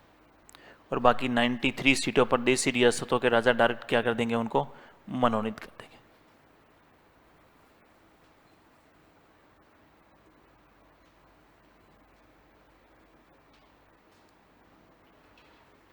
सबने नोट कर लिया? 208 सीटों पर कांग्रेस, 73 सीटों पर मुस्लिम लीग और 15 सीटों पर अन्य दल विजय होते। अब यहां देखिए, हार से निराश होकर मुस्लिम लीग के द्वारा 16 अगस्त 1946 को प्रत्यक्ष या सीधी कार्रवाई के नाम पर, प्रत्यक्ष कौन सी कार्रवाई? सीधी कार्रवाई के नाम पर हिंदू मुसलमानों में क्या करवाए गए? सांप्रदायिक दंगे। क्या करवाए गए?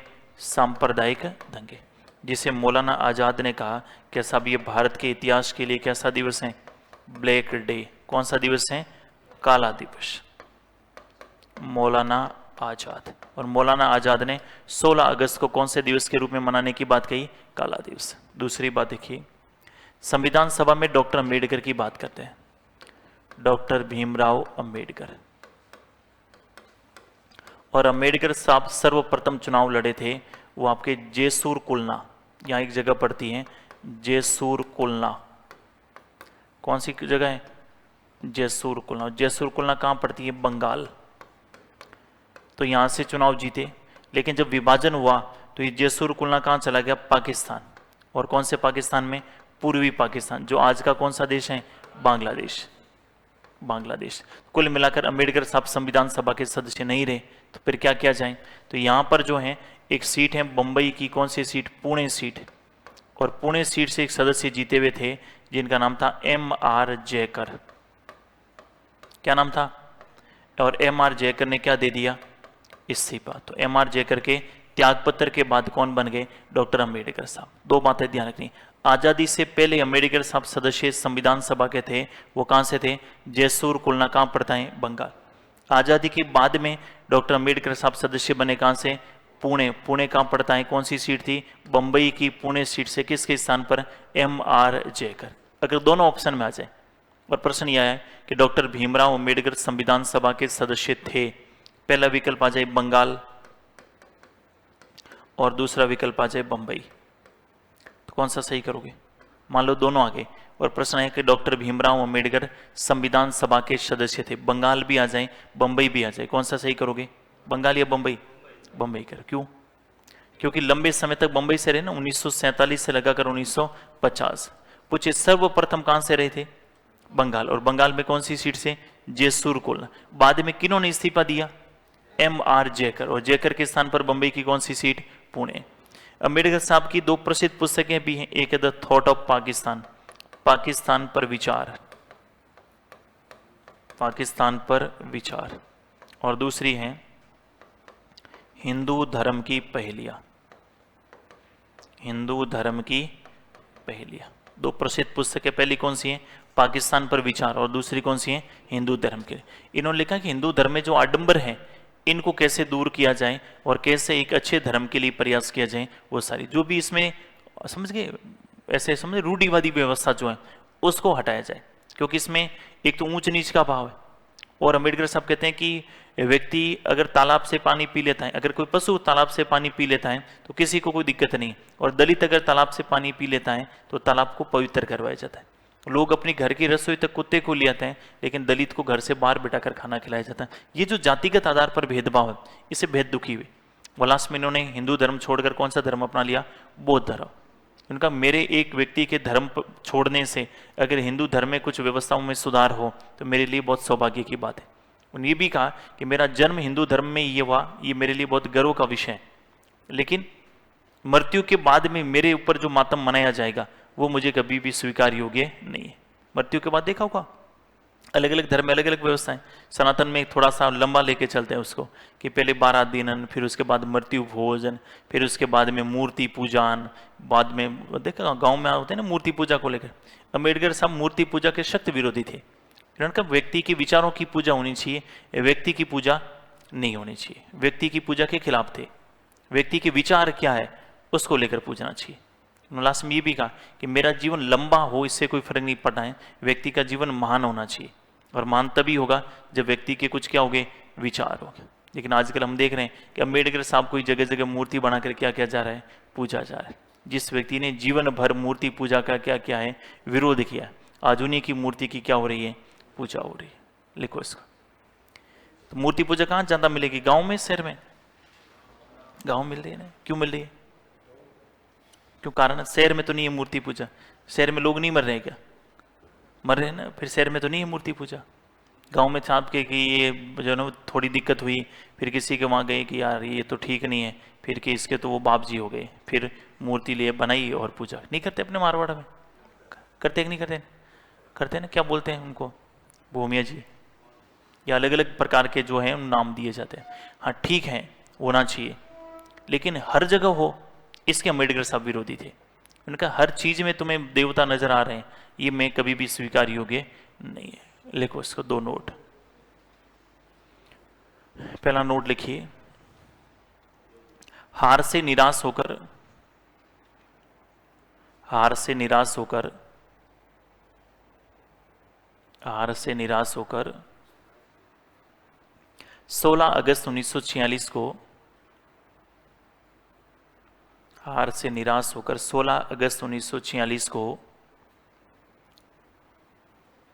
16 अगस्त 1946 को प्रत्यक्ष या सीधी कार्रवाई के नाम पर, प्रत्यक्ष या सीधी कार्रवाई के नाम पर,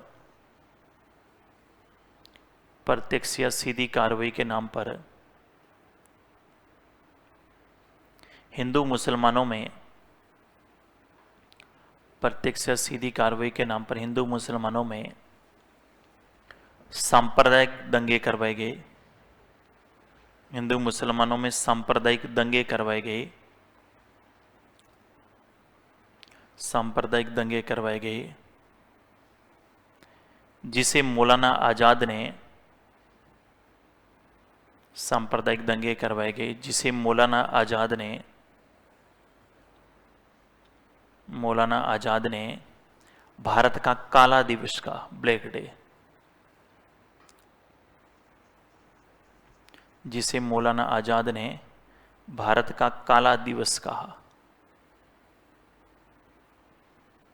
भारत का कौन सा दिवस बताया? काला दिवस। कि इससे बुरा दिन भारत के लिए कभी हो ही नहीं सकता। इतने भयंकर सांप्रदायिक दंगे हुए थे बंगाल और पंजाब में। इसके बाद गांधी जी बहुत दुखी हुए। गांधी जी न तो संविधान सभा में शामिल हुए, न ही भारत के स्वतंत्रता दिवस समारोह में शामिल हुए, और गांधी जी जहाँ सांप्रदायिक दंगे हो रहे थे वहाँ गांव गांव घूम रहे थे। ऐसा कहते गांधी जी का इतना प्रभाव था कि जिस गली से गांधी जी गुजरते उस गली में सांप्रदायिक दंगे अपने आप ही गांधी जी को देखकर क्या हो जाते? बंद हो जाते। और गांधी जी अंतिम समय तक ये कहते रहे कि भारत का विभाजन मेरे मर्तदेह पर होगा, मेरी जब मौत हो जाए तब भारत का विभाजन करना। मेरे जीते जी भारत का विभाजन किसी भी आधार पर स्वीकार्य नहीं थे। लेकिन कौन मानने के लिए तैयार नहीं थे? पटेल। और पटेल बार बार क्या कह रहे थे कि विभाजन ही अंतिम विकल्प है, अब जिन्ना चाहे या ना चाहे, अब हम खुद ही चाह रहे हैं कि भारत का क्या हो जाए, विभाजन। दूसरा नोट लिखिए, आप अभी फर्स्ट ईयर सेकेंड ईयर में है ना, लगभग वही है, 2-3 साल का टाइम है। 2 किताबें और बता रहा हूँ, पढ़नी है आपकी समझ को अच्छा करने के लिए, लिखनी, अभी हार्ड एंड फास्ट नहीं लानी है। ये किताबें आपके सिलेबस के अकॉर्डिंग है, लेकिन वो था ना आजकल नोवेल पढ़ने का जैसे लोगों को शौक नहीं से वैसे हैं। आपने नाम सुनोगा, सिविल की तैयारी करने वाले को पढ़नी चाहिए। एक है इंडिया आफ्टर नेहरू, एक है इंडिया आफ्टर गांधी। नाम सुना कभी? नाम सुना? बहुत बेहतरीन किताबें हैं दो, गांधी के बाद भारत और नेहरू के बाद भारत। लेखक इसके रामचंद्र गुहा। पढ़ोगे नहीं इसको, पढ़ लिया नहीं किताबों को तो तुम्हारा मस्तिष्क खुल जाएगा एकदम से। गांधी के बाद भारत और दूसरा कौन सा? नेहरू के बाद। लेखक कौन इनके? रामचंद्र गुहा। एक किताब और बता रहा हूं, लिखिए, राजस्थान में सामंतवाद से जातिवाद। राजस्थान में सामंतवाद से जातिवाद।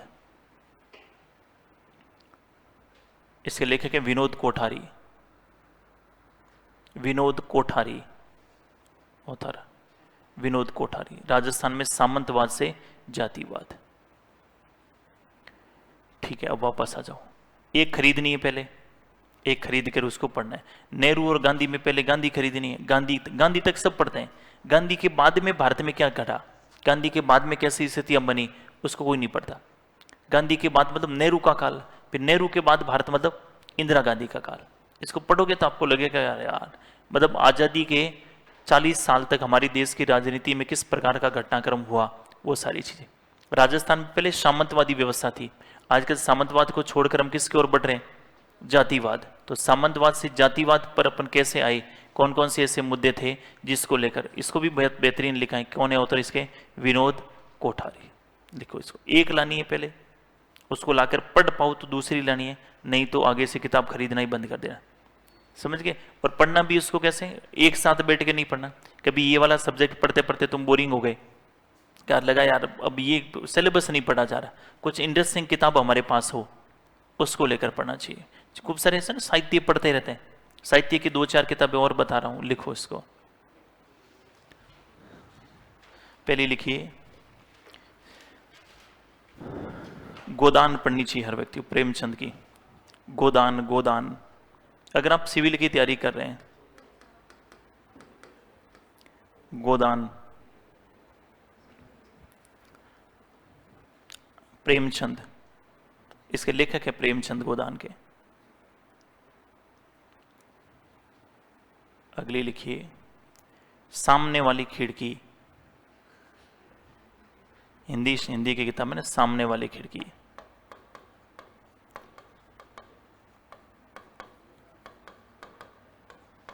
छोटी छोटी सी नोवेल टाइप में किताब आएगी।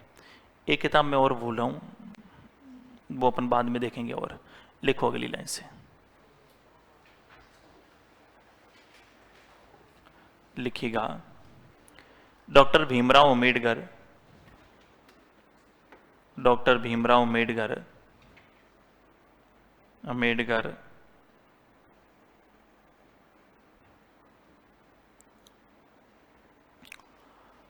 जैसूर कुलना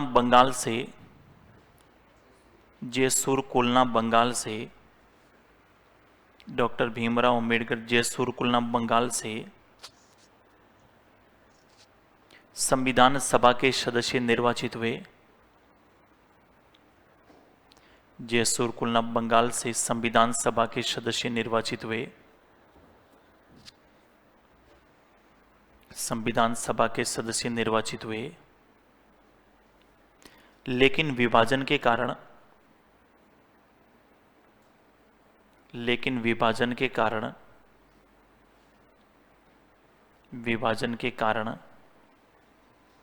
यह क्षेत्र पूर्वी पाकिस्तान में चला गया। विभाजन के कारण यह क्षेत्र पूर्वी पाकिस्तान में चला गया, पूर्वी पाकिस्तान में चला गया। अतः बाद में बंबई की पुणे सीट से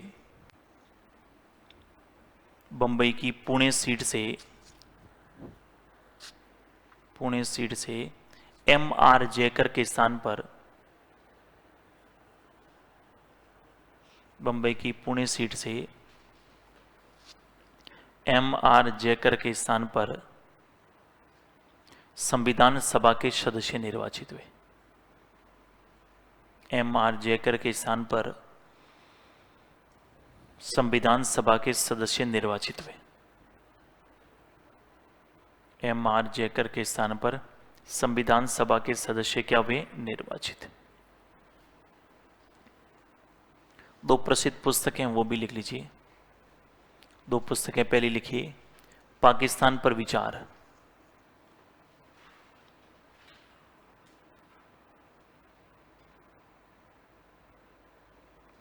पाकिस्तान पर विचार। दूसरी लिखिए, हिंदू धर्म की पहेलियां।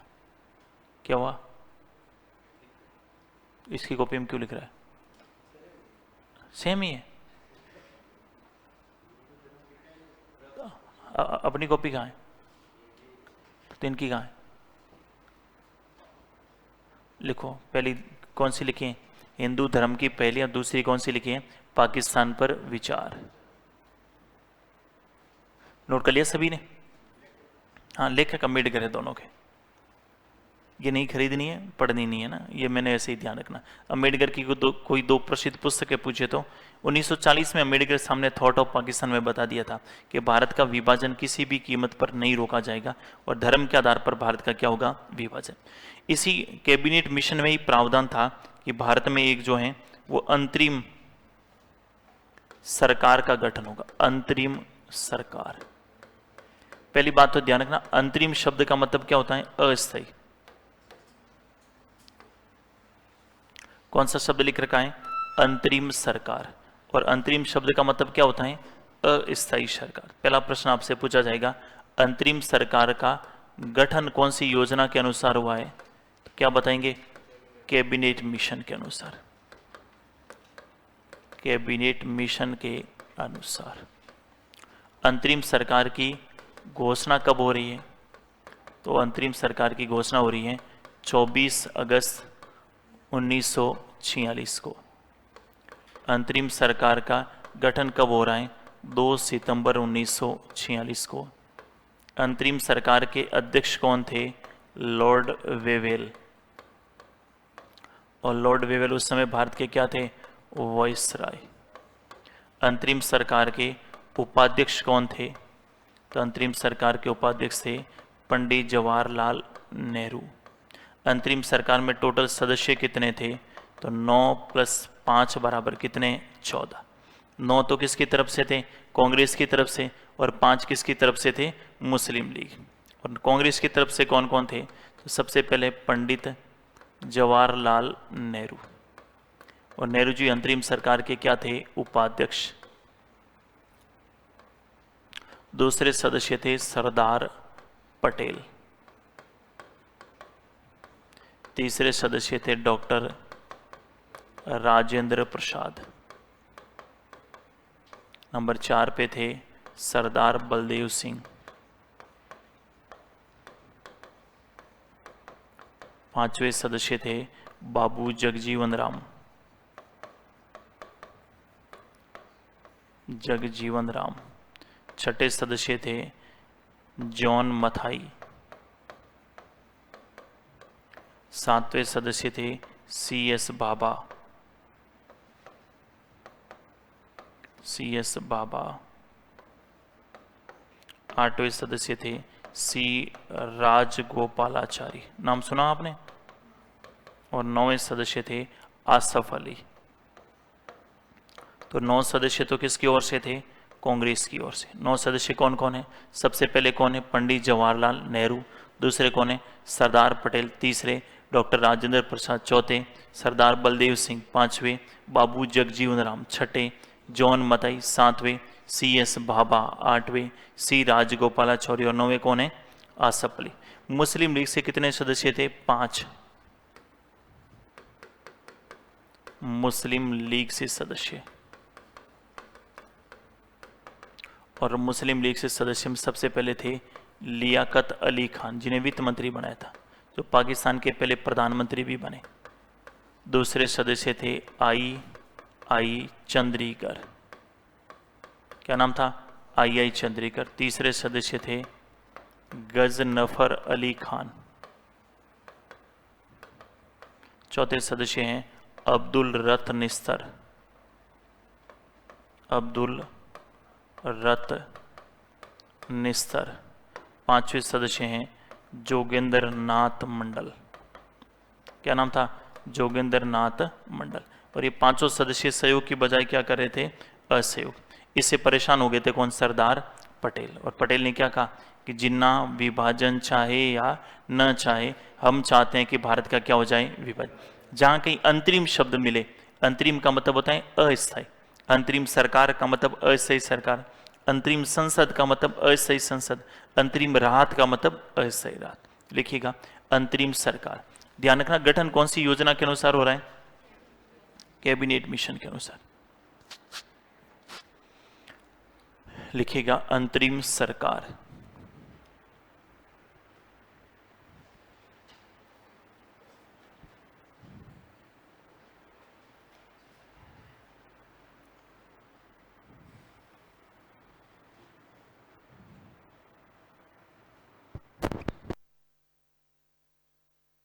जैसा लिखा ना वैसा नाम लिख लो एक बार, फिर इनके मंत्रालय कौन कौन से थे वो भी देख लेंगे साथ में, कि कौन से को कौन सा मंत्रालय मिला था।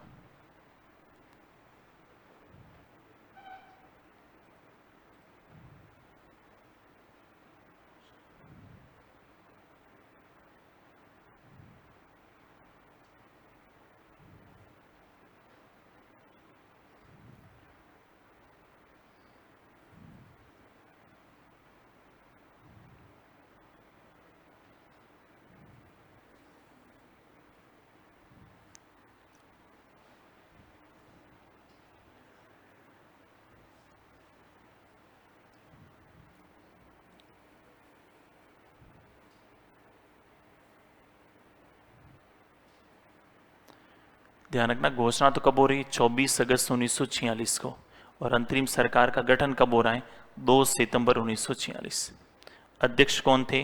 वॉयसराय। और उस समय वॉयसराय कौन थे भारत के? Lord Wavell. और उपाध्यक्ष कौन थे? पंडित जवाहरलाल नेहरू।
नोट कर लिया सभी ने? सदस्यों के नाम लिखने ना, पंडित जवाहरलाल नेहरू, सरदार पटेल, डॉक्टर राजेंद्र प्रसाद, सरदार बलदेव सिंह। इनके सामने इनका मंत्रालय भी लिख सकते हैं आप, बोल के लिख पा रहा हूँ मंत्रालय, कौन कौन से मंत्री थे ये। नोट कर लिया सभी ने?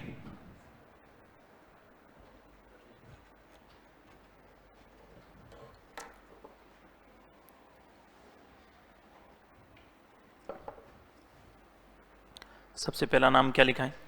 पंडित जवाहरलाल नेहरू। नेहरू जी के सामने लिखिए विदेशी मामले, विदेशी मामले।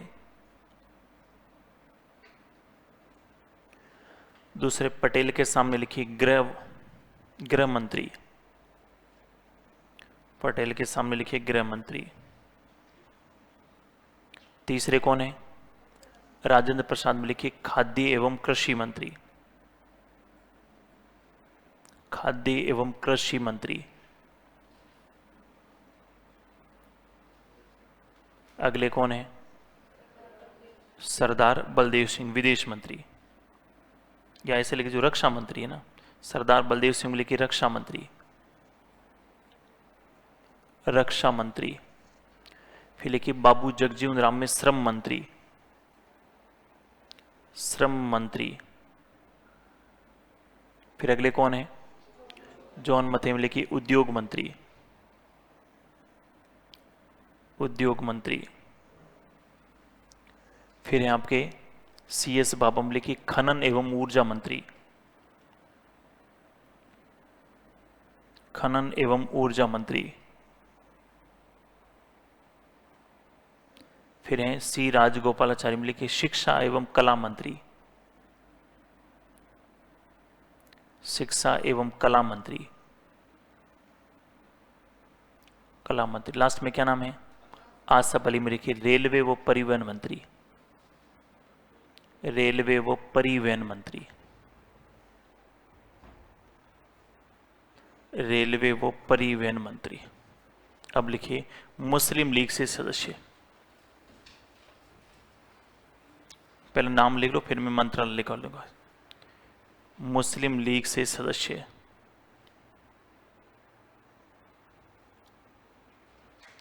मुस्लिम लीग में पहला है लियाकत अली खान, वित्त मंत्री।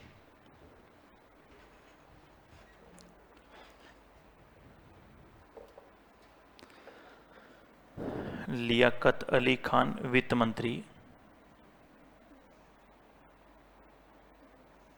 दूसरे आई चंद्रीकर, वाणिज्य मंत्री। हाँ पहले नाम लिख लो, कोई नहीं।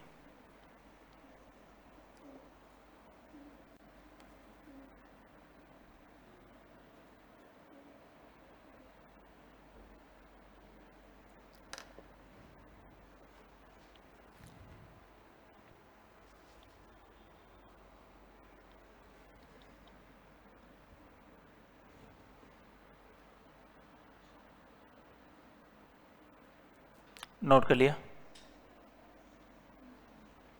अब सबसे पहले लियाकत अली खान कैसे मंत्री है? वित्त मंत्री। दूसरे आई चंद्रीकर में लिखेंगे वाणिज्य मंत्री। वाणिज्य मंत्री। तीसरे गजनफर अली खान में स्वास्थ्य मंत्री। स्वास्थ्य मंत्री। अब्दुल रत्त निस्तर में लिख लीजिए डाक व हवाई मंत्री। डाक व हवाई मंत्री। और लास्ट अब जोगेंद्र नाथ मंडल में लिख लीजिए विधि मंत्री। वापस से बोल रहा हूं, सबसे पहले लियाकत अली खान कैसे मंत्री हैं? वित्त मंत्री। दूसरे आई चंद्रीकर कैसे हैं?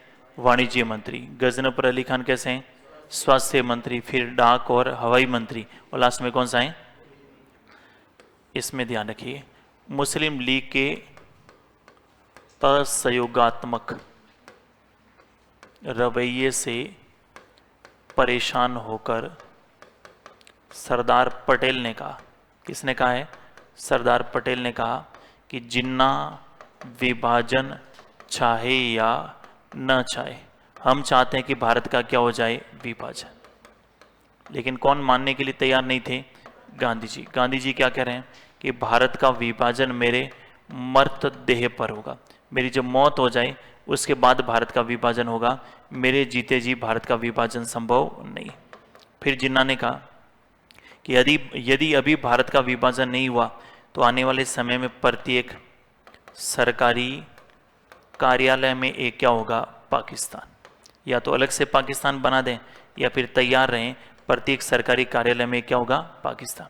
जब ये विभाजन स्वीकार हो ही गया था, उस समय एक व्यक्ति थे खान अब्दुल गफार खान, नाम सुना कभी? सीमांत गांधी। वो भी मांग करने लगे कि जिस प्रकार मुसलमानों के लिए पाकिस्तान बनने की प्लानिंग चल रही है, उसी प्रकार से पठानों के लिए भी अलग से पख्तानिस्तान बने। क्या बने? पख्तानिस्तान। अरे कैसा नहीं हो सकता। तो लास्ट में ये भी कहा कि कांग्रेस ने मेरे आंदोलनों को भेड़िए के आगे रख दिया। भेड़िए के आगे रखने का मतलब है किसी भी प्रकार का कोई महत्व नहीं दिया। और सीमांत क्षेत्र में मैंने गांधी जी की सबसे अधिक क्या करी थी? मदद करी थी। तो लिखिए, एक नोट लगाकर लिखिए, अंतरिम सरकार में, एक नोट लगाकर लिखिए, अंतरिम सरकार में, अंतरिम सरकार में मुस्लिम लीग के, अंतरिम सरकार में मुस्लिम लीग के असहयोगात्मक रवैये, बोर्ड पर लिखा देखो, असहयोगात्मक, मुस्लिम लीग के असहयोगात्मक रवैये से परेशान होकर, असहयोगात्मक रवैये से परेशान होकर सरदार पटेल ने कहा कि, सरदार पटेल ने कहा कि जिन्ना विभाजन चाहे या न चाहे, सरदार पटेल ने कहा कि जिन्ना विभाजन चाहे या न चाहे, जिन्ना विभाजन चाहे या न चाहे, हम चाहते हैं कि भारत का विभाजन हो। जिन्ना विभाजन चाहे या न चाहे, हम चाहते हैं कि भारत का विभाजन हो। लेकिन कौन मानने के लिए तैयार नहीं थे? गांधी जी। तो दूसरी लाइन से लिखिए, गांधी जी ने कहा कि, गांधी जी ने कहा कि भारत का विभाजन, गांधी जी ने कहा कि भारत का विभाजन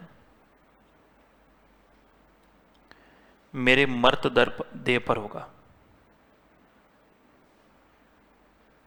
भारत का विभाजन मेरे मर्तदेह पर होगा। बोर्ड पे लिखा मर्तदेह। भारत का विभाजन मेरे मर्तदेह। मर्तदेह का मतलब क्या हुआ? मेरी जब मृत्यु हो जाए तब भारत का विभाजन होगा, मेरे जीते जी इस प्रकार का विभाजन स्वीकार नहीं। दूसरी लाइन से लिखिए, लिखिए, पटेल ने कहा कि, पटेल ने कहा कि यदि अभी भारत का विभाजन नहीं हुआ, पटेल ने कहा कि यदि अभी भारत का विभाजन नहीं हुआ,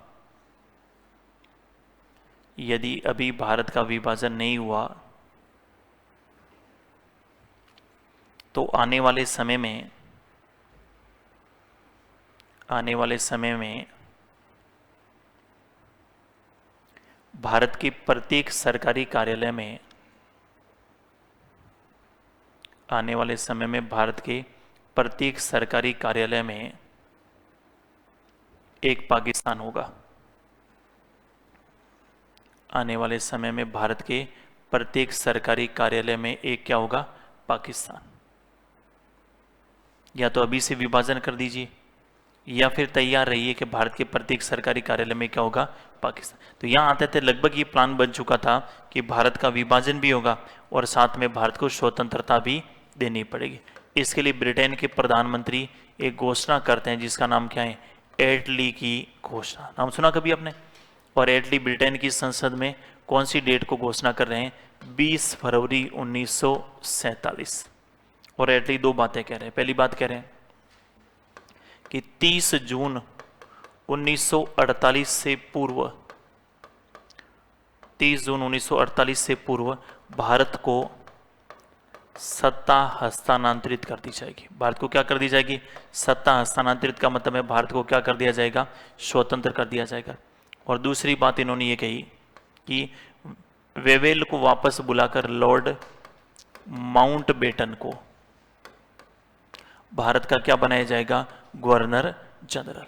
माउंटबेटन को कहा कि अब वेवेल से नहीं संभल रही व्यवस्था, क्योंकि वेवेल बहुत डरपोक इंसान था। बार बार ब्रिटेन की सरकार को एक चिट्ठी भेजता कि हमें इज्जत के साथ वापस बुला लो, इसी में इज्जत रहेगी, नहीं तो मैं रात में भारत छोड़कर ब्रिटेन भागना पड़े। तो क्या डरपोक इंसान है। सांप्रदायिक दंगे हो रहे हैं, माउंट बेटन को आप जाओ।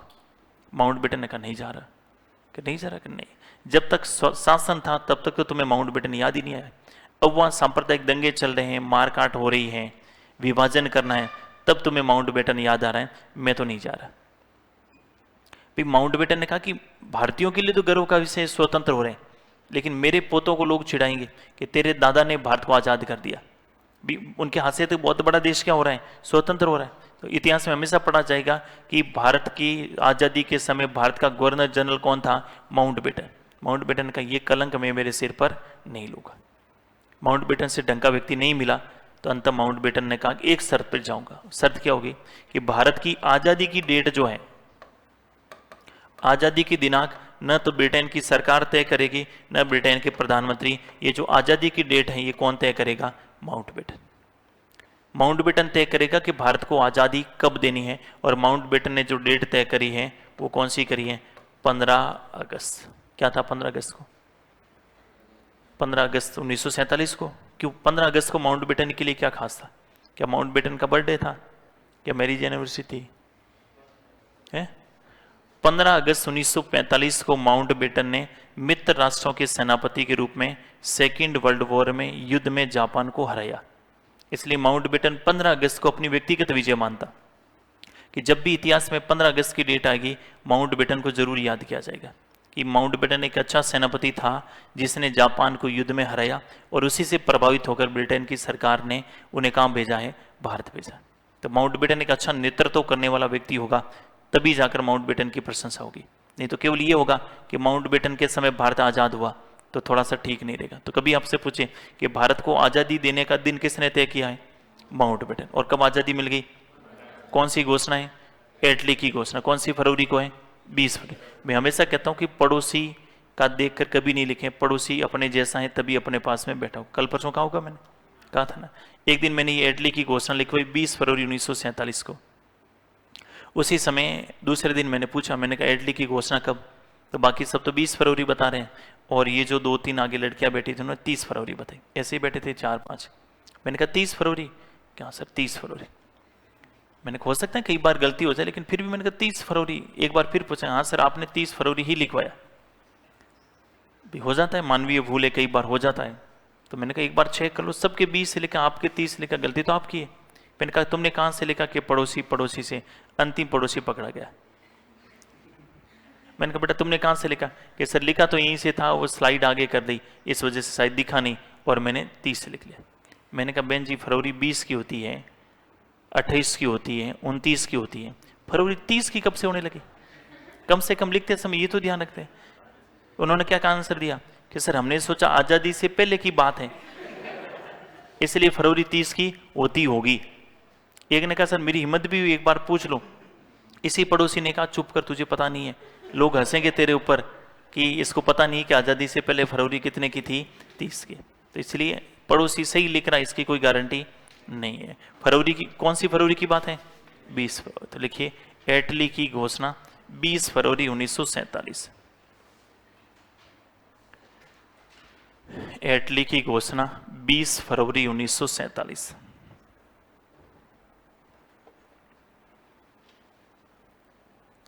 बीस फरवरी 1947 में लिखिए।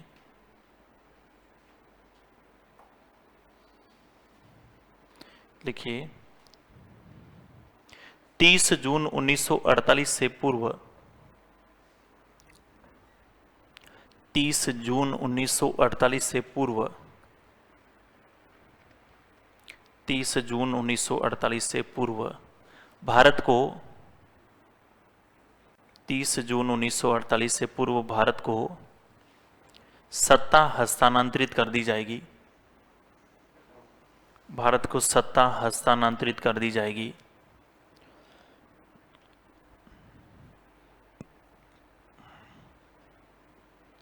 सत्ता हस्तांतरित कर दी जाएगी एवं इस हेतु, एवं इस हेतु, इस हेतु लॉर्ड माउंटबेटन को,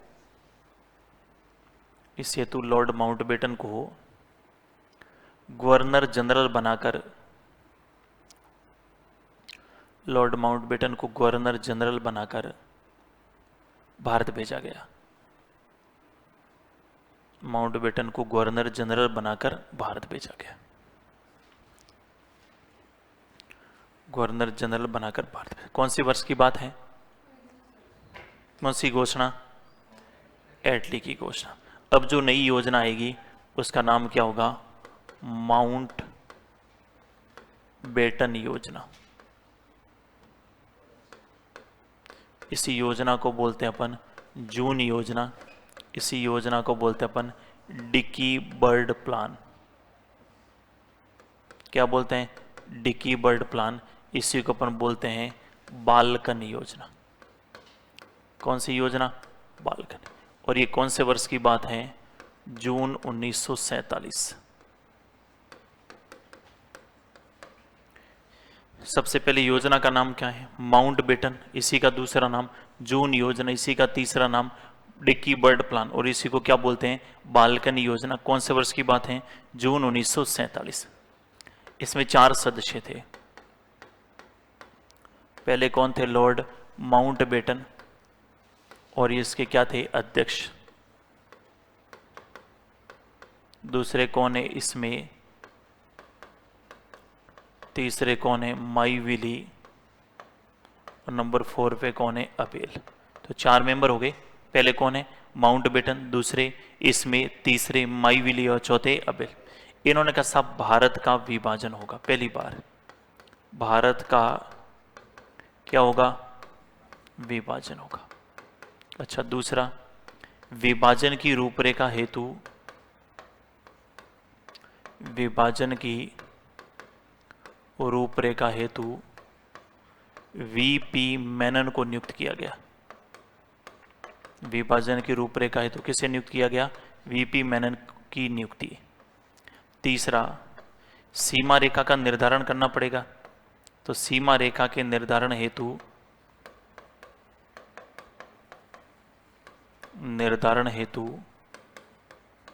रेडक्लिफ, सिरिल रेडक्लिफ की अध्यक्षता में,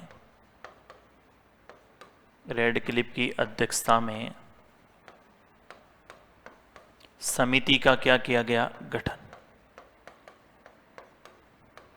रेडक्लिफ की अध्यक्षता में एक समिति का क्या किया गया? गठन। तो वापस से सुनिए, पहली बात क्या कही? भारत का क्या होगा? विभाजन। अब विभाजन होगा तो विभाजन की रूपरेखा हेतु किसे नियुक्त किया गया? और फिर भारत और पाकिस्तान के बीच में सीमा रेखा क्या क्या होगा? निर्धारण। और निर्धारण के लिए कौन सी समिति बनी? रेडक्लिफ। इसलिए भारत और पाकिस्तान की सीमा रेखा का नाम ही क्या है? रेडक्लिफ रेखा। तो टोटल 4 सदस्य थे। अगर आपसे पूछे संविधान का निर्माण कौन सी योजना के अनुसार? Cabinet mission. और भारत का विभाजन कौन सी योजना के अनुसार? Mount batten. 4 नाम लिखिए, फिर ये 3 प्रावधान लिखिए। माउंट बेटन योजना, डिकी बर्ड प्लान, जून योजना या बाल्कन योजना। जून 1947। पहले सदस्य थे माउंट बेटन, दूसरे सदस्य थे इसमें, तीसरे सदस्य थे माई विली और चौथे थे अबेल। माउंट बेटन, इसमें, माई विली और अबेल।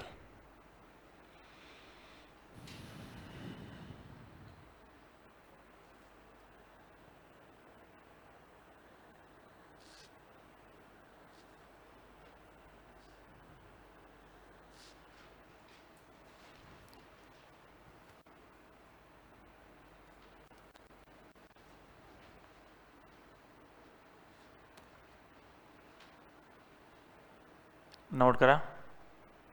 पहले सदस्य कौन है?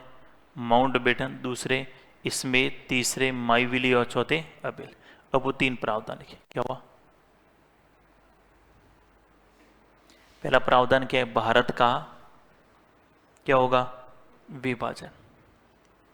दूसरा, विभाजन की रूपरेखा हेतु किसे नियुक्त किया जाएगा? वीपी मेनन।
नोट कर लिया सभी ने?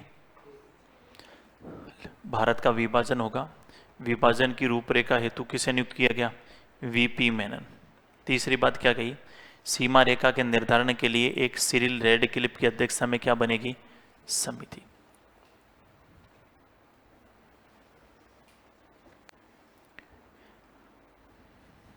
एक बार वापस से रिवाइज कर रहा हूं जहां से हमने पढ़ना शुरू किया। सबसे पहले 3 प्रस्ताव पढ़े आज अपने। सबसे पहले कौन सा प्रस्ताव पढ़ा था? अगस्त प्रस्ताव। कौन से वर्ष की बात है? 1940। कौन लेकर आए थे? लॉर्ड लिनली। देखो क्या कहा कि भारत में एक संविधान सभा का क्या होगा? गठन। लेकिन कब होगा? कि सेकेंड वर्ल्ड वॉर की समाप्ति के बाद। इसके बदले में भारतीय लोगों को ब्रिटेन की क्या करनी होगी? सहायता। दूसरी, भारत में युद्ध परिषद का गठन होगा और अल्पसंख्यक वर्ग के हितों का क्या रखा जाएगा? ध्यान। भारतीयों ने इसे क्या कर दिया? अस्वीकार। और अस्वीकार करते हुए पंडित जवाहरलाल नेहरू ने कहा कि दरवाजे में लगी हुई जंग की कील के समान। इसके बाद दूसरा प्रस्ताव आता है जिसका नाम क्या है? क्रिप्स प्रस्ताव। कौन से वर्ष की बात है? 1942। और 42 में क्या कहा कि भारत में एक संविधान सभा बनेगी, लेकिन सेकेंड वर्ल्ड वॉर की समाप्ति के बाद। जो इस संविधान से संतुष्ट नहीं होगा वो अपना अलग से भी संविधान बना सकता है। एक भारतीय संघ का गठन होगा और भारत को एक पूर्ण उपनिवेश का क्या दे दिया जाएगा? इसे भी भारतीयों ने क्या कर दिया? अस्वीकार। और गांधी जी ने क्या कहा कि पोस्ट डेटेड चेक है। इसके बाद तीसरे प्रस्ताव आता है वेवेल योजना 1945। इसे भी भारतीयों ने क्या कर दिया? अस्वीकार। सेकेंड वर्ल्ड वॉर की समाप्ति के पश्चात ब्रिटेन में चुनाव होते हैं और ब्रिटेन के नए प्रधानमंत्री बनते हैं क्लीमेंट एटली। 3 सदस्यों का एक दल भारत भेजा जिसका नाम क्या था? Cabinet mission. तीनों ही ब्रिटेन की सरकार के कैसे मंत्री? कैबिनेट। तो प्रस्ताव का नाम क्या हुआ? कैबिनेट प्रस्ताव। इसने कहा भारत में एक संविधान सभा होगी और कितने सदस्य होंगे? 389। 3 भागों में बांटा गया। 292 ब्रिटिश प्रांतों से, 4 चीफ कमिश्नरी क्षेत्रों से और 93 देसी रियासत। देसी रियासतों वाले क्या होंगे? मनोनीत। और बाकी वालों पे क्या करवाया जाएगा? चुनाव। संविधान सभा पर चुनाव होता है 296 सीटों पर। इनमें से कांग्रेस को कितनी मिलती हैं? 208। मुस्लिम लीग को 73। हार से निराश कौन सी पार्टी? मुस्लिम लीग। और इन्होंने 16 अगस्त को सांप्रदायिक टकराव की क्या कर दी? शुरुआत। अब कहा कि अंतरिम सरकार बनेगी जिसमें 5 मेंबर कांग्रेस, 5 मेंबर मुस्लिम लीग से और 9 कहां से होंगे? कांग्रेस। इसमें भी वो सहयोग की बजाय क्या कर रहे थे? असहयोग। तो अंत योजना आएगी माउंटबेटन और इसके अनुसार भारत का क्या होगा?